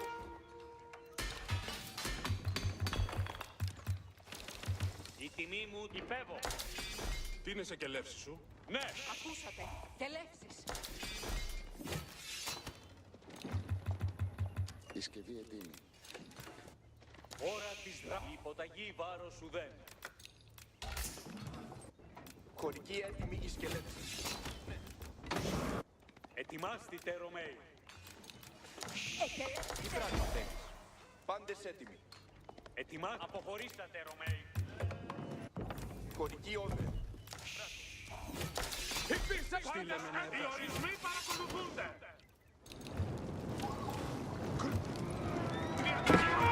Τιμή, οι ορισμοί στρατιώτες. Ο πάντες ο σκελεύεις πρώτον. Ετοιμάστηκε. Τοξότες. Τι πράγμα. Πάντες υποχωρήσατε ομού. Ευθύς. Ώρα να Η περιμένουμε. χωρική να κινηθεί. Πάντες έτοιμοι. Η εργαστικορική. Τούτο κτίζεται. Εκελεύσεις έρχονται. Πάντες στρατιώτες, αποχωρούμε. Κρίνω σε κελεύσεις. Πάντες ως σκελεύεις πρώτον. Ο απολογισμός για τον νεκρό σκελεύω. Θέλει πάντες.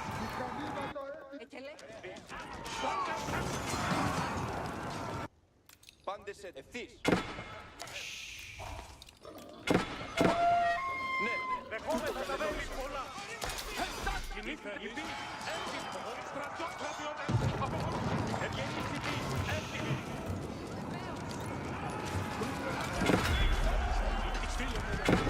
Η διάταξη είναι έλαβος.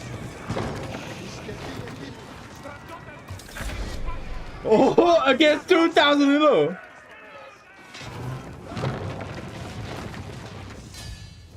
3 times in a row. Okay, so it does work.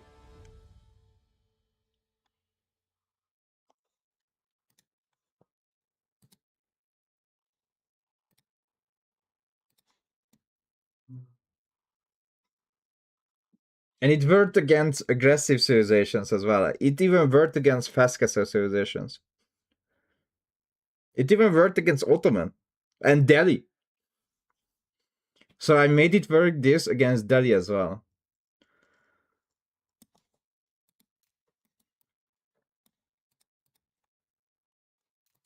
Damn.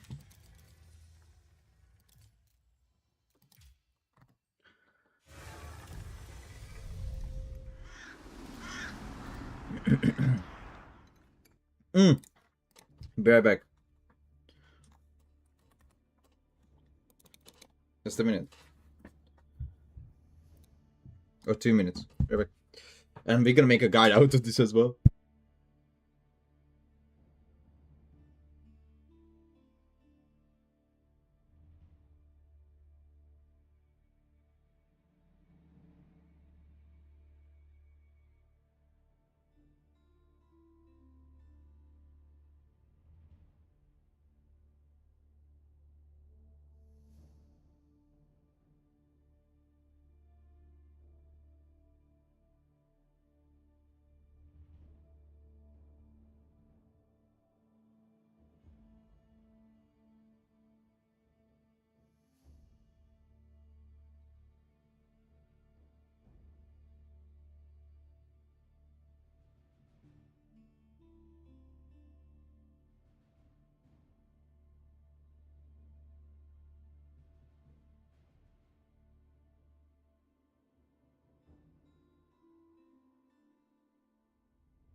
Okay.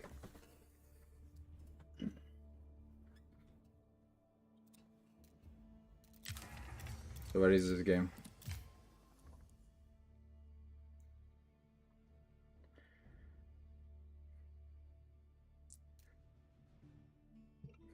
Oh, perfect.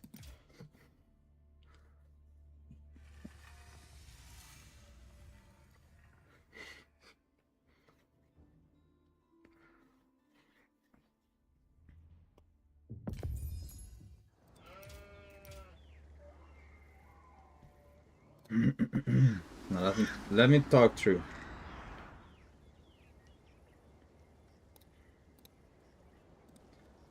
Welcome now to another guy, but we are talking the Macedonian second TC.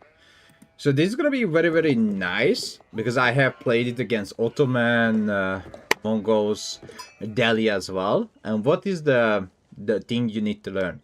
If you are getting Dark Age rushed, sadly you need to do the other Macedonian guide that I put into a feudal aggression, or you can just ignore the aggression and just age up and make a few units, counter the aggression, and still go to 2TC. Now you are asking me, why is it so good to go 2TC with the Macedonian dynasty? Now the reason why is it insanely good to go 2TC with this sieve, because stone also gives you silver, right? So you are getting stone, you're also getting silver. Now you just get up the 400, you will need 400, but of course 350 stone for the second TC, and the 50 extra stone that you will get is actually goes into the Varangian Stronghold, into the upgrade that makes all of your Varangian Stronghold to have arrow slits. So again, the basic stuff, as I usually age up with 2 villager on gold. The 2 villager comes from the TC. One of them builds the mining camp, the other one builds the house. And then we go up to 8 on food. Now, when you scouted your opponent and you see he's not doing any Dark Age shenanigans, then you can easily go to your 2TC plan, which is make villagers, put them on wood and put them on stone. You will have a little bit delayed second TC timing compared to any civilization that does a second TC. It's going to be a little bit slower, but do not worry. Let me show you why you should not worry. If you are playing against a civilization that will have their unit out very, very fast, and you can't build a second TC on a deer patch because it's far away, the night is coming, the Gazir Raider is coming, then you can just build it on gold or wood. If you are playing against a civilization that's much slower with the feudal aggression, so they don't make feudal knights, then you can easily put your TC on a deer pack. So let's say the opponent was French and the knight is coming, and I know that, oh, he just aged up, I have another 40 seconds, there is no way I make into the deer patch, and I put the second TC here, and I'm just gonna put it next to the somewhere around the gold or the wood line, and you're gonna be perfectly fine. And later on you can just go to the deer patch with a bunch of villagers and just get rid when you secured it. Actually, with the Macedonian dynasty, you use 4 villagers to age up, and you split your villagers between wood and stone. You always have 4 villagers on food. Now, you're asking, why are you aging up with 4 villagers on the hippodrome? Meanwhile, English ages up, I think, only 2 villagers with the king. Now, the reason behind it is very, very simple. You need all your champions, and you need them immediately to do any sort of damage, help your army, or just delay the enemy, let's say delay the sacrifice capture from Delhi. So that's why we are aging up actually with 4 and not the usual 2 or 1 villager age up. Of course, it's gonna make us to have a very, very slow second TC timing, but the time with that, it does not matter. If the second TC goes up at 5:20 or 5:30, it's still good, since we are getting 3 units that can just easily go on the map and harass our opponents, which was very, very useful. Man, I played against Delhi and I just harassed the scholars, and I remember one of the game when I get the horseman champion, I was actually able to snipe a scholar with a scout and the horseman champion. So as you can see, a few seconds and I have the Hippodrome Scout out, which is amazing. And after that, I'm gonna get the Hippodrome Horseman and at the end, the Hippodrome Ridari. So all these units are actually Imperial units. So their stats is like the same as an Imperial aged unit. So they are very, very strong. But of course, your Hippodrome Scout is like a warrior scout. But you will see the stats on that unit. It's insanely good. People does not realize it's just not a simple scout. So as soon as you click on it, so 2 minutes, okay. As soon as you click on it, you see it has 7 damage and plus 10 against scout and plus 10 against siege and gives you 35% torch damage, which is like, wow, right? Wow. 110 HP and 220 HP on the Hippodrome Scout with 1.62 movement speed, 2 attack speed, 2 attack speed, same attack speed, but this scout does 17 damage to the enemy scout, this one does 11, this one does 1 damage to the villager, and this one does 7 damage to the villagers. Look at that, I just made him to garrison his TC, delaying his third TC as the Abbasid. Well, I'm building already my second TC as well. His second TC finishes very, very soon, pulling 9 villagers. Meanwhile, I just pulled only 7 villagers on that second TC build. So I'm just being aggressive, running around the map, and don't worry, I will not lose the Hippodrome Scout, because the Hippodrome Scout has very, very good HP regeneration. As you can see, it's much better than a normal Scout. So it looks like actually like 2 HP per second. So my Hippodrome Horseman almost already out as well. It takes 40 seconds. Now here we need to talk about the style of the civilizations. As you can see, I'm building the arsenals first before building a barracks, because it was not really important to build a barracks. So I was like, okay, then just build the 2 arsenals so I can gather the silver out of these mining camps, and this one will give me a lot of silver per minute when I build an arsenal, and I will pull a lot of villagers to gold. You can see now I'm 7-7. But I will split up the villagers very, very soon as well, as soon as I have my economy stabilized after finishing my second TC. My opponent is going a third TC. As soon as I'm learning, I'm on the second TC, because you're Basid, you can go multiple TCs. Also building archer range and barracks.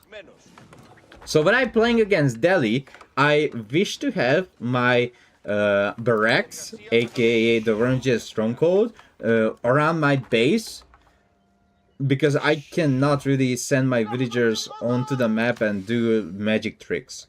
But because I'm playing a Basid a little bit more passive and I have time, I can send my unit to the middle and just build it. You can see Hippodrome Horseman is out, 13 damage plus 13 against range and siege, really nice stat, and it boosts the damage of the cavalry units. You can see my scout just received the 2 extra damage and the other one received the 2 extra damage as well, because nearby cavalry gets 2 extra damage, which means your scouts will receive extra damage as well.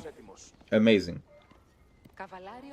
So because I'm playing a little bit more passive against a little bit more passive civilization, I'm actually building the Varangian Stronghold into the middle. But I would not build the Varangian Stronghold into the middle. If it was a very aggressive civilization, I would just build around the TC and just make units out of it. So as you can see, I'm upgrading the butted chainmail first, and after that I'm gonna upgrade the butted chainmail again, which is gonna give me 2 armor on every infantry and 5% extra HP, which is very, very important. So as you can see, I do not see any unit pushing out or do anything, so I pull my villagers even closer to the middle, and I'm gonna put down another Varangian Stronghold. While I put 1 villager to the stone to make sure I can upgrade the Stronghold defensive arrow slit, which gives you an arrow slit that deals 10 damage and 6 tiles of weapon range, which is gonna be very, very useful, and you're gonna see it very, very soon how useful it's gonna be. Okay, one more thing that people doesn't know, all the champions have 2 HP per second HP regeneration. Okay, so you can see my Hippodrome Horseman healed up very, very fast after getting 2 shots from the TC, and also he has 2-3 armor, so way much higher armor compared to a normal horseman, and way much more HP as well. So it's like this unit can survive a lot of things. I have a few archers out as well, bothering his third TC placement. You can see it's really annoying what I'm doing to him. But I'm still not losing my Hippodrome Horseman. Look at that HP regeneration again on the Hippodrome Horseman. He lost a villager, and now the Varangian strongholds are building up as well. So now, you understand a little bit now why I said the stronghold will really be important here. Because now I can push this TC. Meanwhile, I have strongholds here that has 2000 HP, right? And I'm spending only wood. So you will see, I will build another stronghold here as well. And then I will send a ram in the middle to this TC. So the strongholds will give me a little bit of help. Because if he tries to push that ram, I just have my strongholds doing damage to the spearmen, horsemen, or villagers that try to torch down the ram. So again, if you are playing against Delhi, Ottoman, or every feudal civilization, you do not do this unless you have an opening to push some villagers to the middle and spread your strongholds. Okay, the Varangian strongholds. When you have time to spread the Varangian strongholds, just do it. My last champion has arrived, which gives 15% extra movement speed to the infantry, which is really nice because then my men-at-arms is gonna be as fast as like HRE men-at-arms. They just suddenly HRE men-at-arms. Or I think it's gonna be the same movement speed as the Urgar, right? I'm pretty sure about that. Look at that, look at that. He accidentally ran into it. Look at that. That's a dead archer. He already lost an archer by one accident, which can happen a lot in lower league.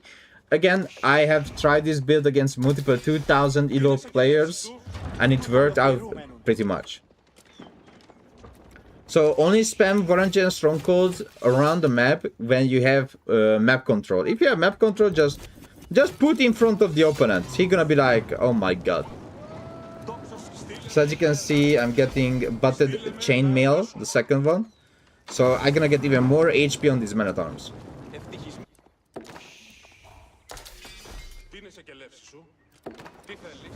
More and more Varangian guard is coming. Also, you can put some Varangian guards inside. You don't need to have them all the time. Sadly, I'm losing my ram, but he losing a lot of HP, and all these horsemen are very, look at them, very low HP. So if there is another fight, he will easily lose all that horsemen. So see how important was that I have Varangian stronghold, and I put some Varangian guard inside the ram as well. Yes, it increases the armor of the ram, but you don't need them inside. You need them outside to fight the units that are trying to destroy the ram. But of course the towers help me a good amount.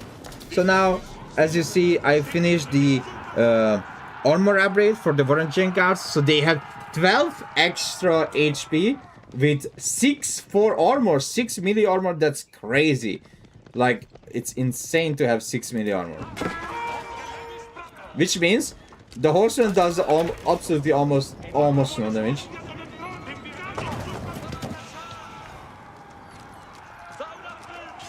And also the spearman. Spearman does 2 damage, horseman does 3 damage.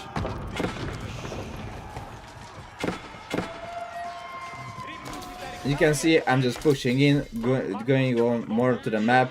Securing, don't forget, this civilization can get a boar, so just go on, build a mill here and gather your boar. Also, as I told you, my Hippodrome Gridari back as well to help out a little bit on the fight.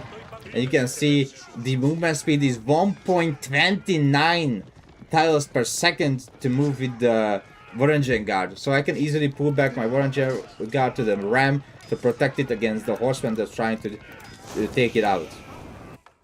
Meanwhile at home, I'm macroing my villagers to food, wood, and I have a plenty of gold. I got lumber preservation, and most of the gold goes into military production.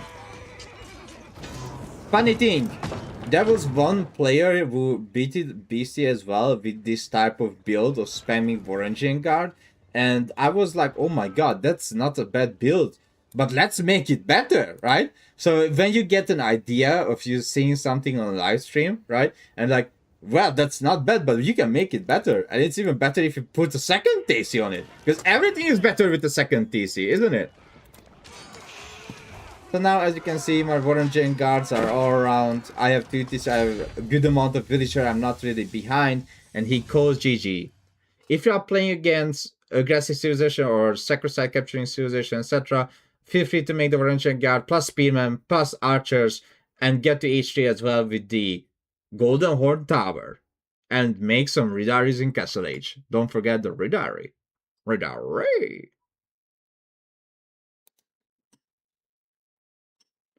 Can you do this against Malians? Actually, BC lost with Malians. Is it the answer?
Okay. Do I have Golden Hordes? Let me check. Solo.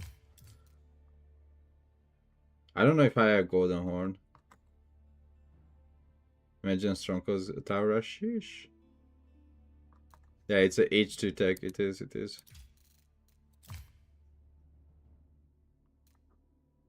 That was a Golden Horn and also a Basset. I mean, that was not a bad game, but that was a 2 sheep game, so I really don't wish to talk about that game. We don't talk about 2 sheep games.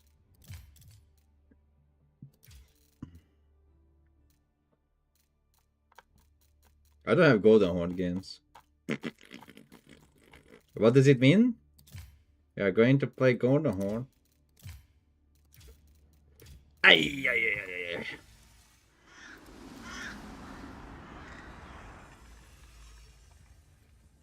FFA practice? Nah, tomorrow. Tomorrow is fine. Oh shit. That was fast.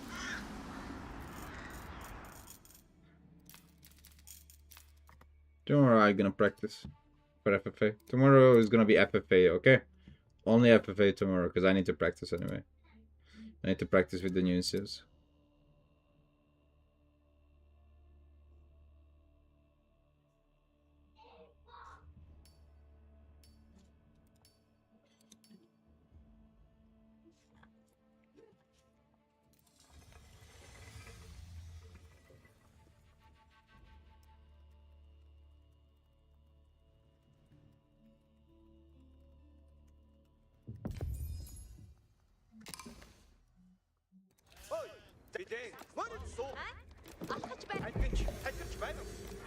Scarlet Babylon, try Arabia.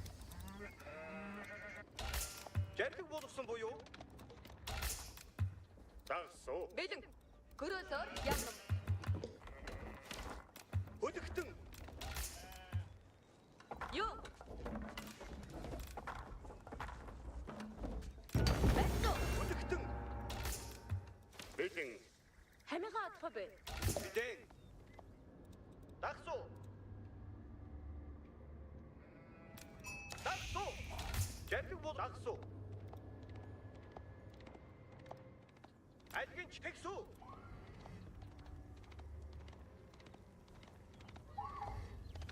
Утранам. Жорчном. Дагсуу. Альгинч зарлигийг дагсуу.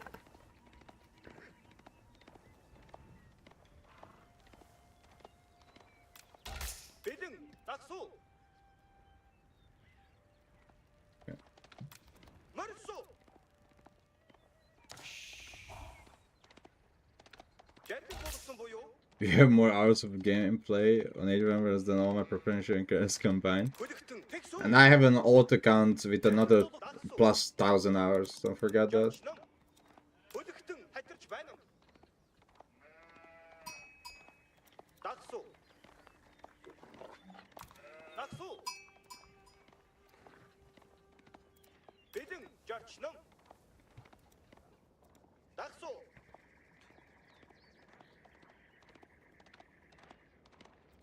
Альгинч. Дахиж байна. Би намын суу. Жарлиг ёсоор бод хөдөлгтөн. Хатарч байна. Дагсуу. Бидэн What can I say? I love Age of Empires 4. дагсуу. Юу? Жарлиг болгосон буюу. Дагсуу. I can't deny that. Марсуу.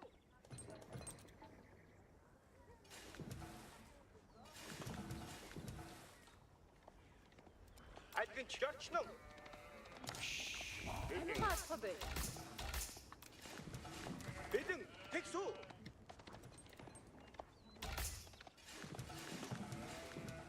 I can't deny that accusation. Бид Гсоо. Хай. жарлиг. Жарлиг. Эрдэн мартаж байна. Альгинч. Марсуу. Бид Жарлиг болгосон буюу. санал. Гсоо. Дагсуу. Хөдөлгтөн хатарч байна. Жарлиг. Жарлиг болгосон буюу. Жарлигийг дагсуу. Бид Альгинч. Дагсуу. Альгинч. Жарлигийг дагсуу. Okay, the board is here. Хөдөлгтөн дагсуу.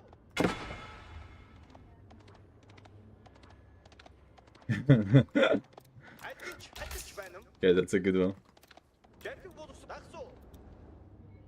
Like that one.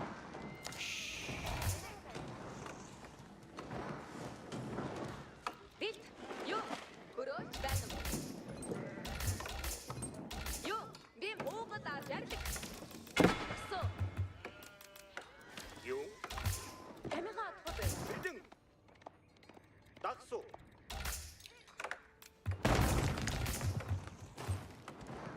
Бидэн жорчном. Альгинч тэгсүү. Хатарч байна. Дагсуу. Жорчном. Жарлиг болгосон буюу. Дагсуу. Дагсуу.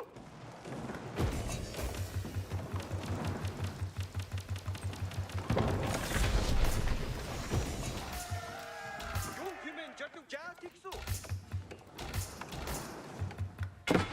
Хөдөлгтөн бидэн. Би амар ажид бидэг. Би зүтгэж байна. Энд байна. Ажил бэлэн. Би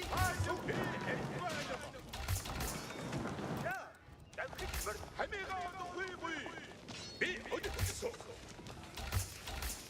Танарт би үүнийг барай үзсэн. Жарлиг болгох гэж байна. Анда оруултугаа.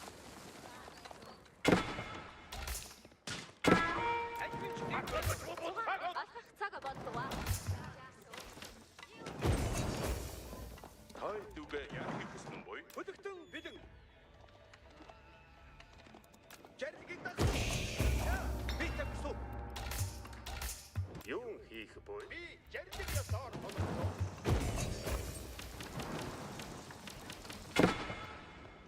Юун хэмээн докхон уу? Би буу гайшхан. Ажил би гацсан.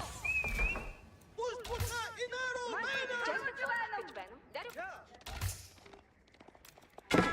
Санарт. Айвч ин докхон уу? Нөхцөл. Яасан боy. Хөдөгтөн дахиж мөрдөө. Яасан боy. Юун хэмээн жир бүдэр хөдөлсөө. Дахиж мөрдөө. Докхон уу? Би дахсуу. Манай жирдэг буудалгаа. Ажил бэлэн. Өдөр хөд. Танд юун юун хэмээн хөд. Яасан бүд дүгэ. Хөдөгтөн цугаар би анхах цаг боллоо. Жирдэг ёс. Би энд байна. Юун Санарт. өрөө байна. Сайн байна. Уугадаа бэлэн. Юун хийх бол Хойстор бууна. Зэрэг хөдөж. жирдэг буудах гэж байна. Санар. Жирдэг болох гэж байна. Хөдөгтөн бэлэн. Юм болохын өдрөө. Юу хийх буй? Юу хийх буй? Танд юу чаах гэсэн? Хоо байна. Жирдэг ягсаагүй хөдөж.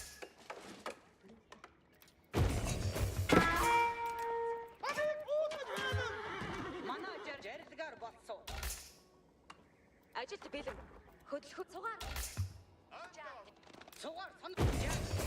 Анда харуулгаа. Ажил хүсэж байна. Жирдэг ирэх. Батта бид хөдөж байна. Хойстор буу хатгалдаа бид. Жирдэг батта бид хөдөж байна. Жирдэгсүү. Манай жиг буу гайшхан. It's collecting there. Би энд байна. Наман стол.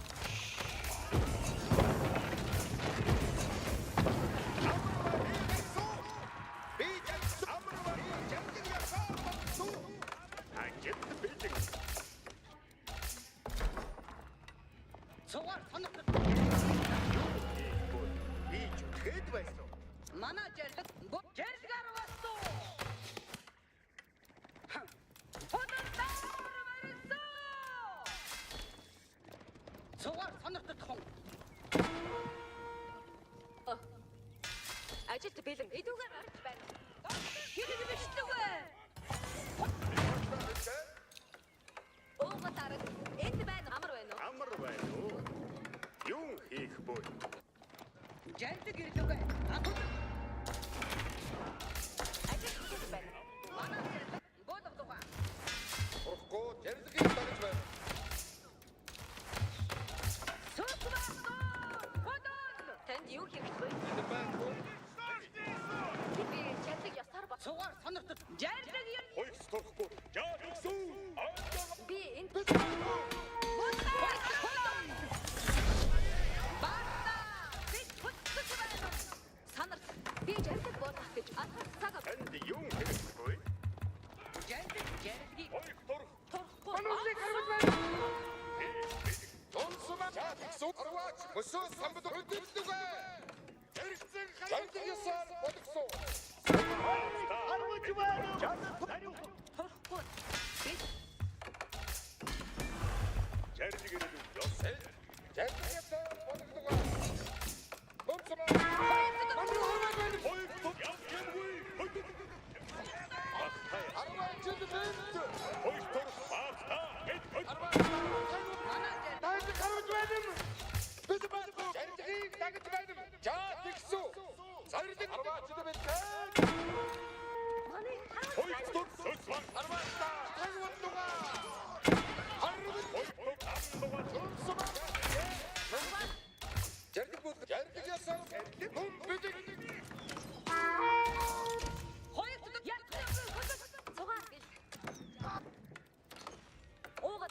Жардыг ичгүй.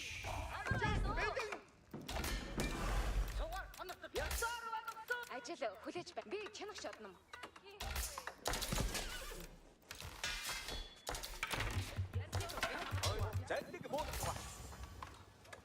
Okay. Бэлт торхгүй одод хуу. Идүүгээ жарлыг хүл. Юм уу гоншхон.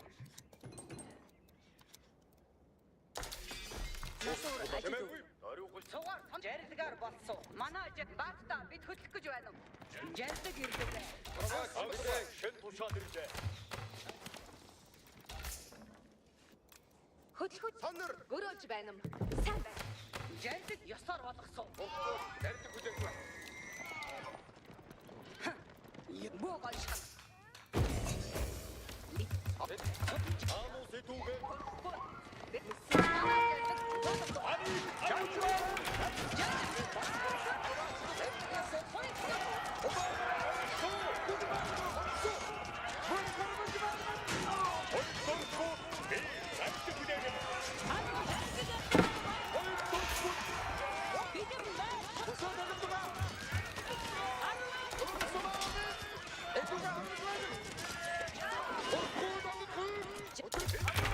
I need more spearmen.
Санарт. Жарлаг болох гэж байна.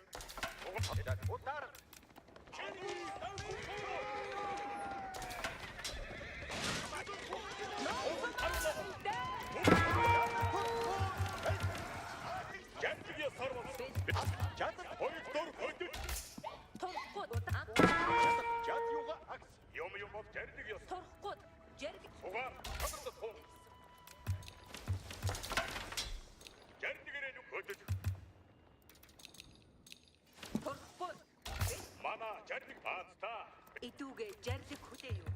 Юм хэлээ. Жаргалгаар болсон. Яг гимгүй. Хөдөж. Ой торхгүй ясаар жаргал ирээд үгүй. Хамсаа. Бэл жарлаг ясаар болгосон. Санахгүй заргахгүй надад хүн. Ой торхгүй да. Бохотгоо. Ой торхгүй. Анир Мана юу гоншхон. Аану бидний тушаад ирвэ. торхгүй. Аану сэтүүгээ юу хийхээ мэдмүү.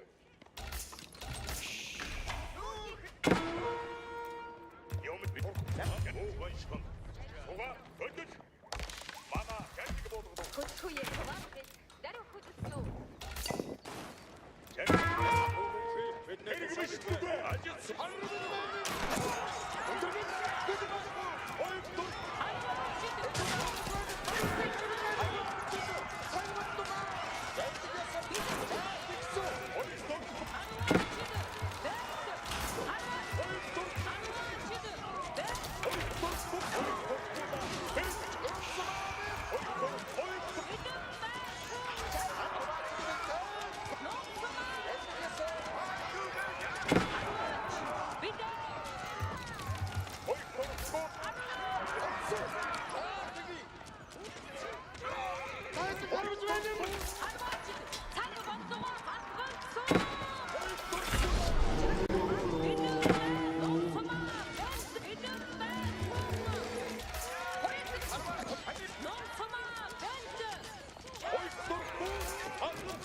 Торхгүй. Бид жаргыг ясаар болгосон. Мус харгаж байна уу? Жаргыг баг байна. Үтэрэмэд. Манай жаргыг ясаар битүүгээ жаргыг. Онсумаа таныг харваж байна.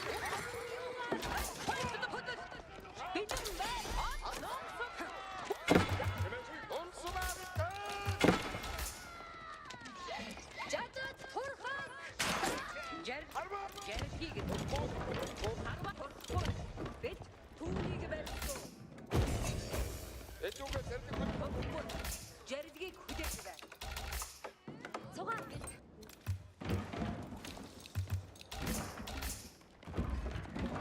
Урахгүй байдаг хүн ажил байдаг. Уугаларан жаргыг болгох гэж байна. Миний хороо хилээ. урахгүй бид Чат юугаа? За, тэгсүү.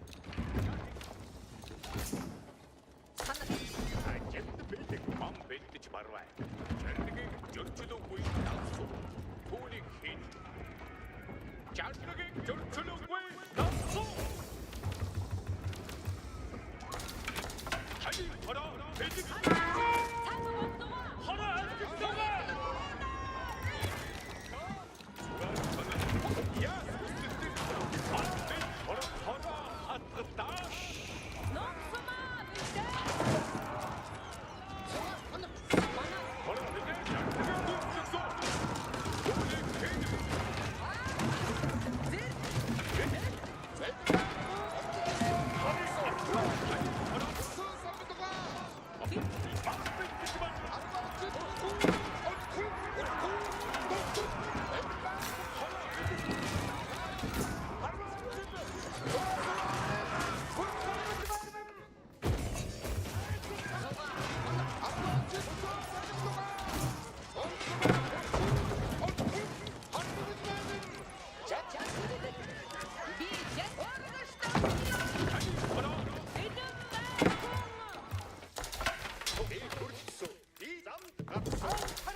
Жаргаар багсан.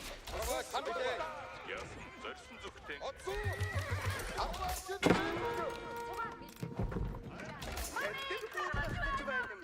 Жаргыг дагхуяа мэдэн.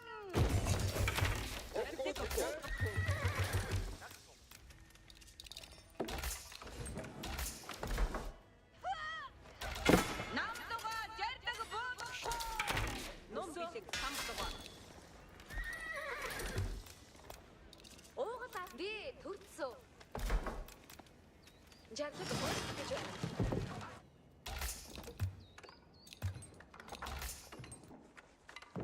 Бахталт бүлэг. Чи юу? Бид Уудуухгүй бидний торхгүй идүүгээ таамжээ. Мамдуу хайвчихгүй. Би жаргыг эдүгэ зэрэг хүлээе. торхгүй. Зэрэг хүлээе.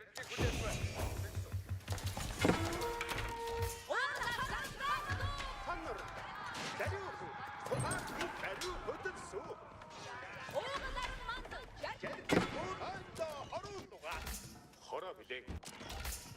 Уугалаа. Зэрэг ханнар би зэрэг ясаар. санал. Сухаар би. Мам би хороо хорёогоо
It's gonna be really hard to make Scarlet Devil surrender.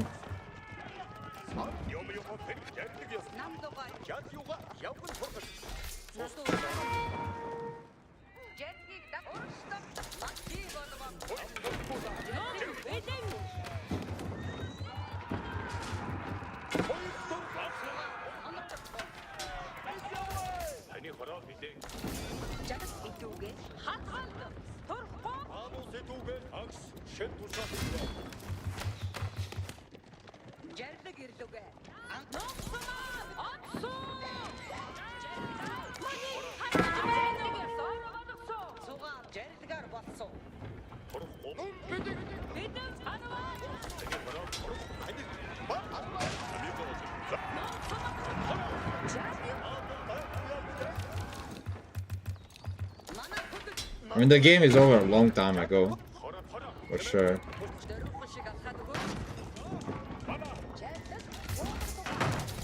It's just the fact that he doesn't surrender.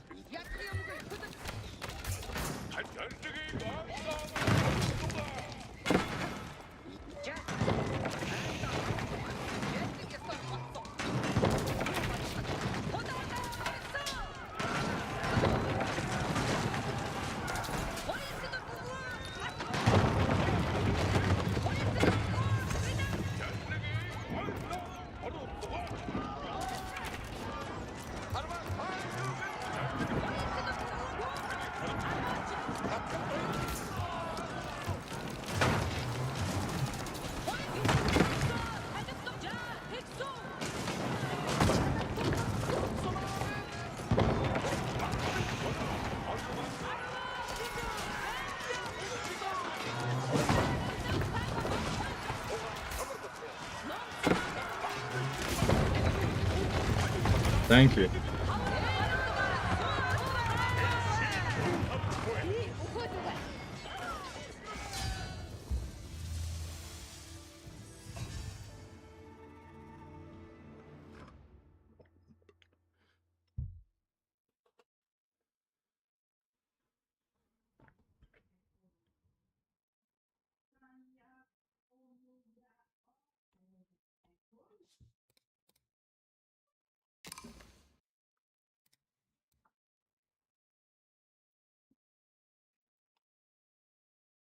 I mean, this game was over 10 minutes ago, just he didn't surrender.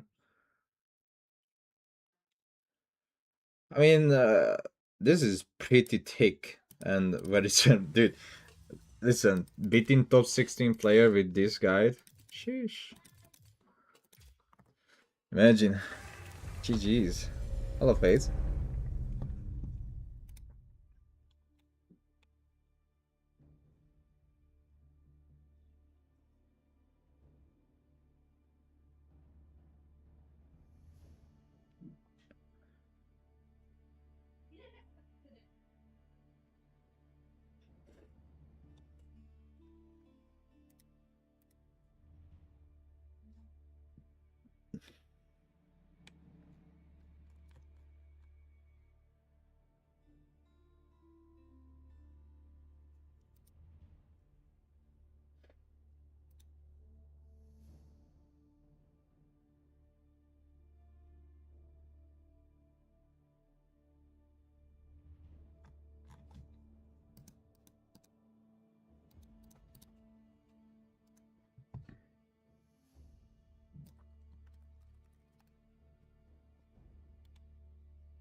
Okay, just a minute.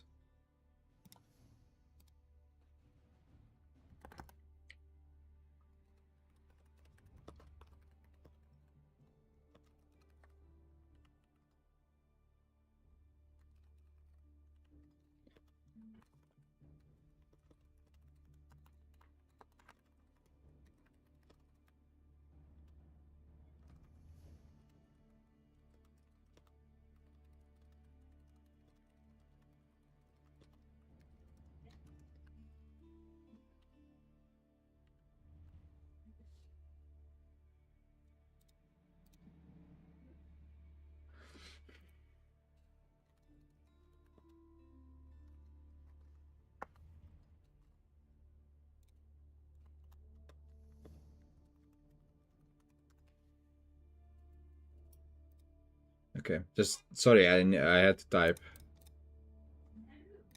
I had to type. So funny thing is, this was the Vortex kind of build. I gotta call this Vortex build.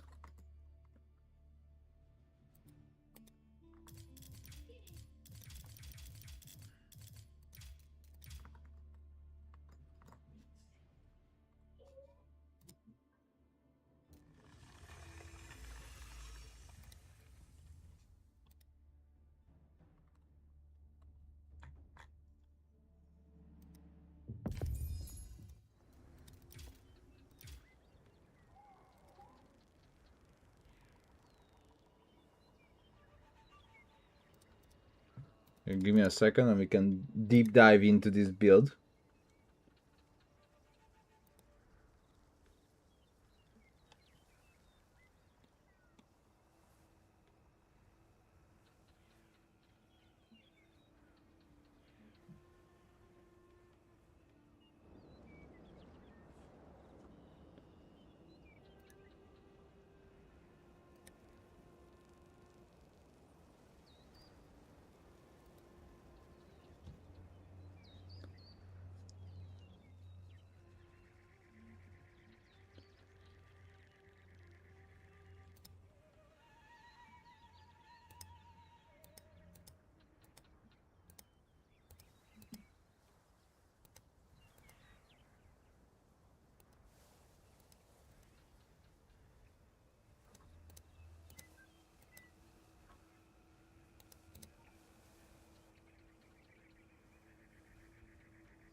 Okay, I need 2 more minutes. Okay, 2 more minutes. 2 more minutes. Just 2 more minutes.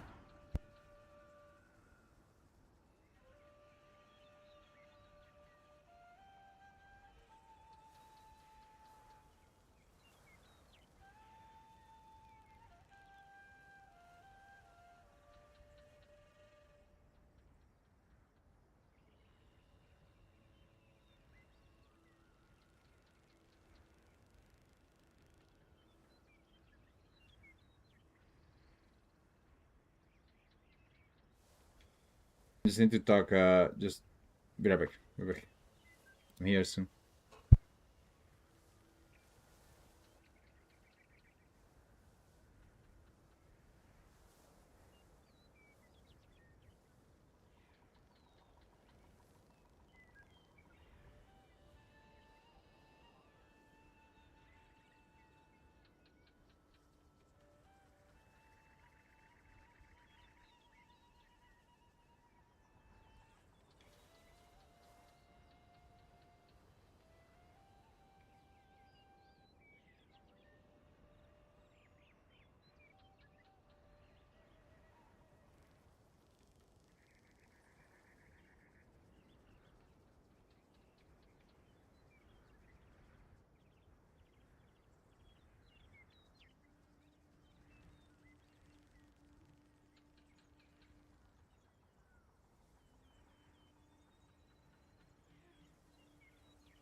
Okay, I'm back. So are you guys ready to talk about this game? Okay, I gotta put this. Alright, welcome everyone. Today we are doing the Vortex build. I named this as the Vortex build because I saw him playing it. I really tried to find out what is the problem when playing with Golden Horde, and he actually had an answer to Golden Horde. And I was like, oh my god, I'm so shocked. Vortex actually figured out the perfect way to play Golden Horde. All you have to do, make villagers on food up to 8. You can see I almost have 8 villagers on food. And to be a little bit more luckier than me, because in this game I found at least 2 or 3 sheep. Of course, be more luckier than me when finding sheep around your base. But anyway, put 8 villager at least on food, and when you have the 8th villager on food, put the villagers to gold. So you're gonna have 8 on food and 3 on gold. You will see in a second. So right now I have 8 on food and I have 3 on gold. Wow, amazing, huge. Age up with the Khan and Torgut. And then you have 150 gold, so don't remove the gold villagers. When you have 150 gold, just click on the wheelbarrow after you start aging up. So first start the Khan and Torgut, then aim for the wheelbarrow and get your wheelbarrow. And you can either go to the opponent side of the map to collect the boar, or you can collect your own boar. It's all based, oh my god, look at that. He was a little bit luckier than me. I don't want to show you my scout, but I have amazing 4 sheep right there. Yeah, I was not really lucky in this game. So, as I told you, you go up with the Khan and Torgut, and soon you will remove your villagers from food, and you will put it on wood. As you can see, I already have 8 villagers on that tree gathering it down, because what I'm going to build is a second Uvu. Playing with Golden Horde, you can build a second Uvu. You can build walls as well. Amazing. That's cool Mongol Golden Horde kind of stuff. But what we are really looking for is a fortified outpost. 3 things: fortified outpost, Gur, and an Uvu. Those are 3 things that we are looking for. So our opponent is playing with the Rus and going to Pro Scout. But this build can be done with every civilization. If you are playing against an aggressive civilization that will have night early on, I advise you to go to the closest boar. If you are playing against a passive civilization, you can go for their boar. Because Rus sometimes passive, but not always. I went for their boar. You know, countering out the Rus boar is always really nice. And even if your Ubu gets destroyed, don't worry. So there's a situation where opponent Dark Age rushes you. All you have to make sure you have enough stone for the Batukan, so you can just easily kill the boar, pull your villagers, kill the boar, and that's it. You most likely can't research wheelbarrow when you are getting Dark Age rushed, because they will also control your gold and control your Uwu. But again, that's perfectly fine. You don't care, you just need enough stone so you can make the Khan. If you get Dark Age rushed, make an archer range at home, maybe a barracks as well, and immediately build your 2 Uwus around your base, and after that go to boar, not before. Okay, so if you got Dark Age rushed, make the archer range barracks, repel the attack, build a 2 Uwu, and go for a boar immediately. So right now, I just pushed away his scouts from my base, from my Uvu. Of course, 2 of his scouts returned, and this scout was very annoying as well, so I still keep cheesing him. And I sent my villagers. I was like, listen, I don't care. I'm playing against the top 16 player. I'm pretty sure Scarlet Devil made it to the EGCTV finals, which makes him, let me check just for a second that if he made it or not, but I'm pretty sure he made it.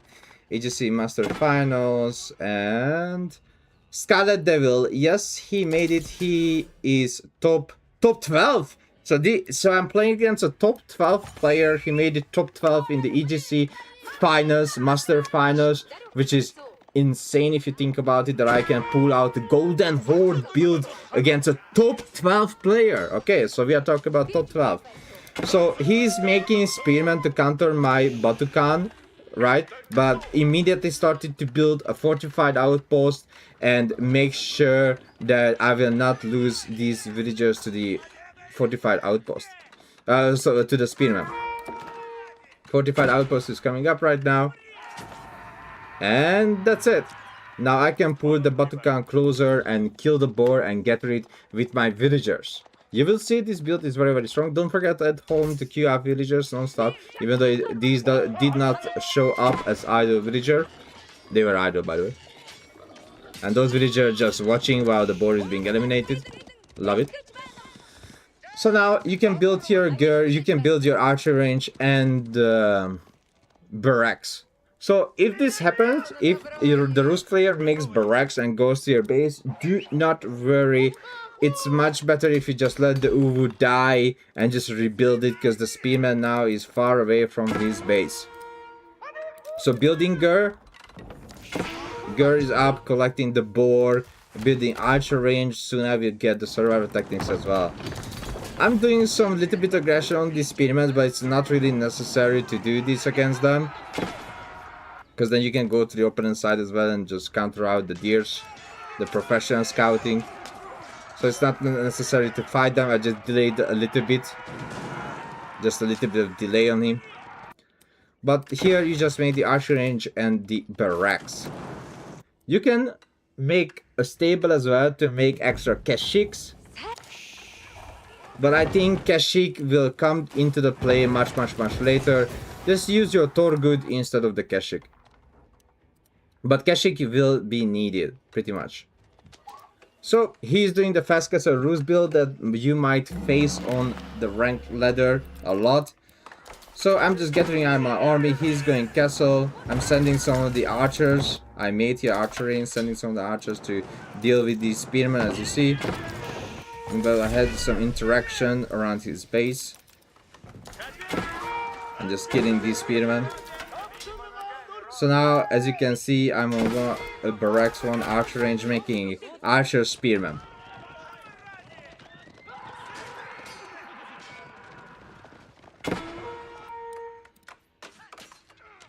Alright, you can see I'm building a few pasture stockyards around my base as well, if I have way too much wood, and eliminating some of his spearmen. If your opponent goes mass man-at-arm, immediately build stables and make QICKs, because QICKs will able pretty much kill all those Rus man-at-arms. So yeah, just make sure you have stables if he's making man-at-arm, so you can destroy them. Of course, Torgud and the Khan, both of them good as well to kill man-at-arms, but the extra DPS you will really need. So you can see he is just making units. He's making knights, horsemen, man-at-arm, and spearmen. Currently, I do have enough units to deal with this composition that he has. I will just deep dive inside his base, and surprise Pikachu face is going to be very strong. Do not forget to make Karash. Karash is very important to increase the armor of your units by 1, which makes these Torguds into 5 ranged armor units, which is very good. 5 ranged armor, 5 melee armor if you research melee armor as well, of course. So look at that, immediately 5 ranged armor, spearman another ranged armor, archer another ranged armor, very good. Also, he does not have ranged armor yet, which was really nice for me, because I'm researching +1 ranged armor. But even though the ranged damage is not done yet, you can activate the Khan ability, which gives extra damage on your units. You can see my archer has +2 damage. Why does it have +2 damage? Because I researched +1 range damage, and the Khan activates the damage ability, which is the more it fights, the better it is for him. Because as you read it, While the Khan is attacking, the Warcry is charged with buffs nearby allies by 10% weapon damage, so I receive another damage. I have a 7 damage archer right there, which is really good to kill the knights as well. That has 4 ranged armor, and you have 7 damage, which means you deal 3 damage per shot to the knights, which is really nice. So you can see I will do a lot of damage to his knight very, very soon. Look at that, I snipe out that knight so easily, so easily. Even the horseman, it just dies immediately. Look at that.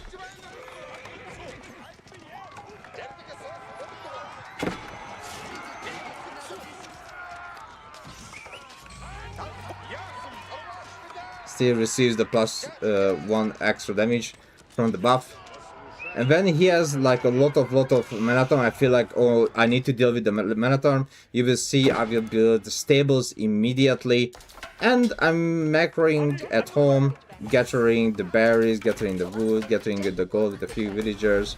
Receive some upgrades. I will get the fitted leatherwork later as well for the extra melee damage on my units. So now I'm just resting him. When the bow runs out, you will also pull the villagers to the berries. Boom, like that. So now he's on full protection mode, which is really good for me, because I'm still making Torguts from home.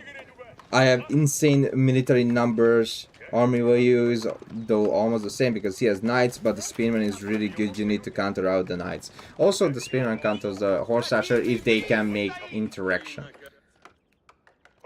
He will run out of food very, very soon, which means he has to pull villagers to other resources. But I already killed 4 villagers, and he has to go gathering berries right there. So soon you will see I will add some stables to make sure I have QICK to deal with the men-at-arms. But right now I feel very, very comfortable. I got plus 1 melee armor as well, as you see. And now I'm just pushing it. You can see I just don't care. I'm just pushing it. I want to go in. I want to kill villagers. Look at it. He's trying to pull those villagers away to save them, but accidentally he pushed them into the other army group, killing more and more villagers. Look at that.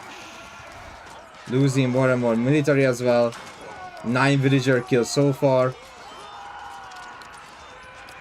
And I just pushed under his base, and it's more and more closer to finish this game. Of course, it was not over yet. My opponent did not decided to give up yet. So of course I had to do more damage and I had to play a little bit longer. 14 villager kill, 15 so far. Most of his military is dead. And soon you will see I'm building stables. Running around his base, trying to find more villagers. 17 villager kill, and now I've started to make ramps to make sure I can just go do a finishing blow to destroy this wooden fortress that has a springald emplacement inside. But he will make a lot of marathon, which is gonna be a big problem for me.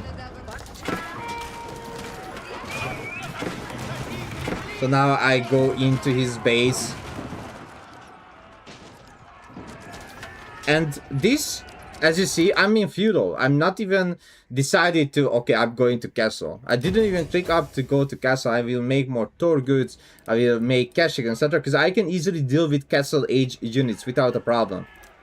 And I'm harassing him non-stop. I'm around his base non-stop.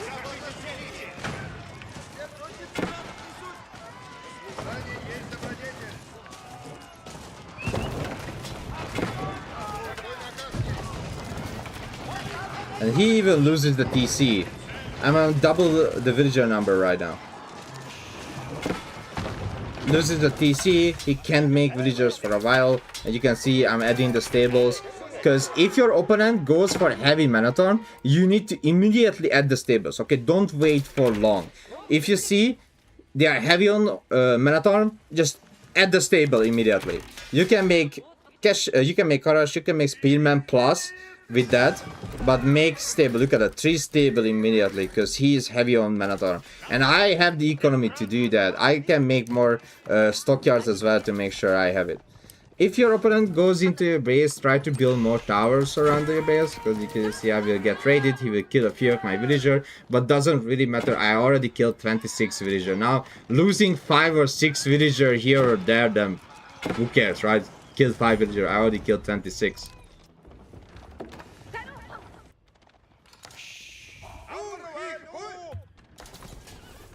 Okay, look at that, pushing in again.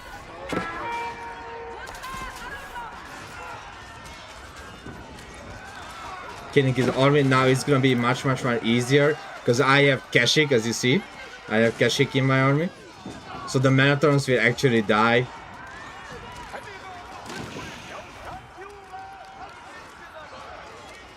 Courage gives extra armor to the QICK as well, so these are 5/5 armor QICK.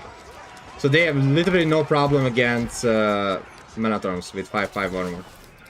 Getting more and more villager kills are increasing, and his military numbers are decreasing. Putting more villagers as well for like boar on my side of the map.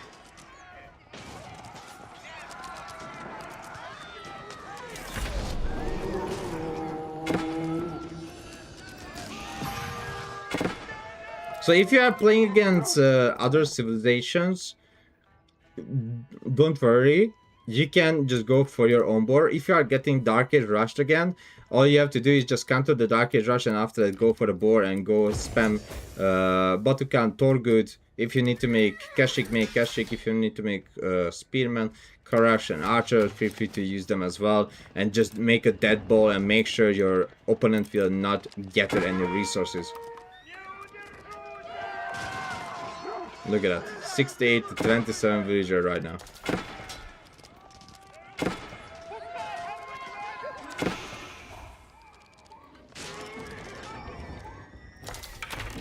Now I'm making a few extra ramps to make sure the game is over now.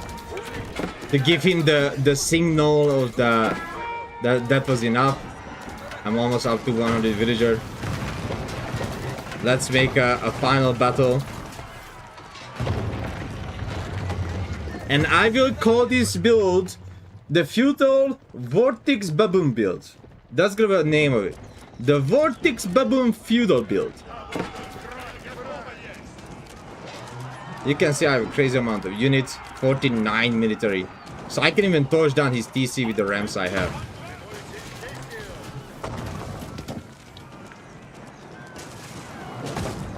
And yeah, that's it. That's how you do it.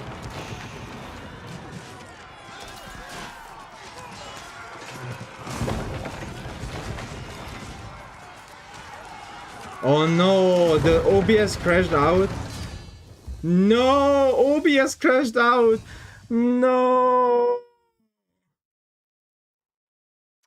Man. Come on. I have to re-record this.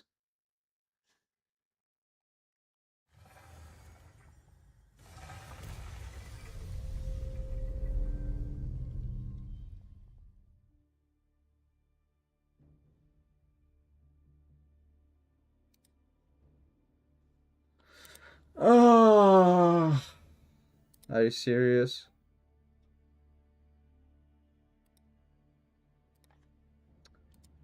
Oh. Why?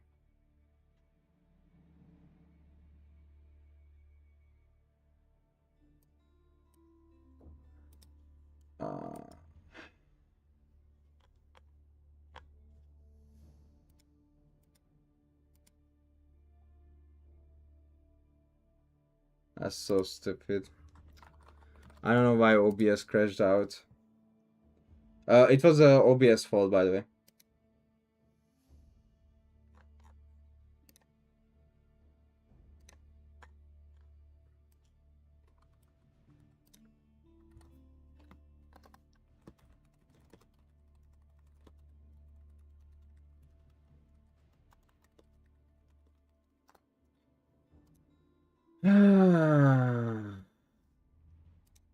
Yeah, but the funniest thing that I don't get any sound message. You know what I mean? Like, hey, your OBS crashed out, or hey, you should click here or click there. It's literally just one button you need to click to fix the lag. Because it was an OBS crash.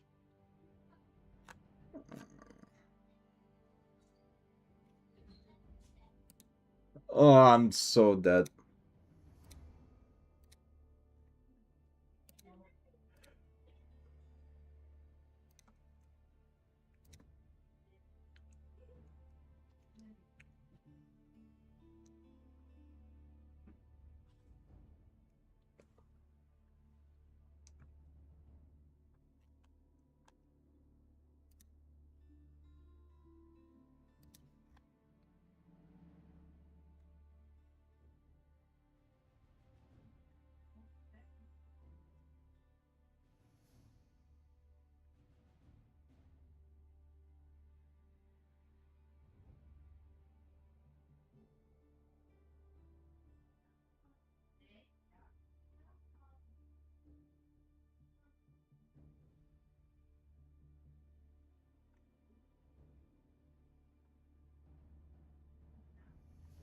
I'm sad.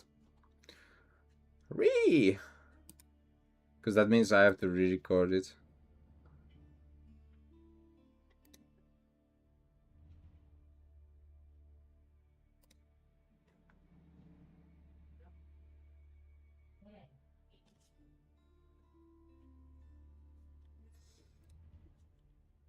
Well, anyway, I'm gonna take a break now.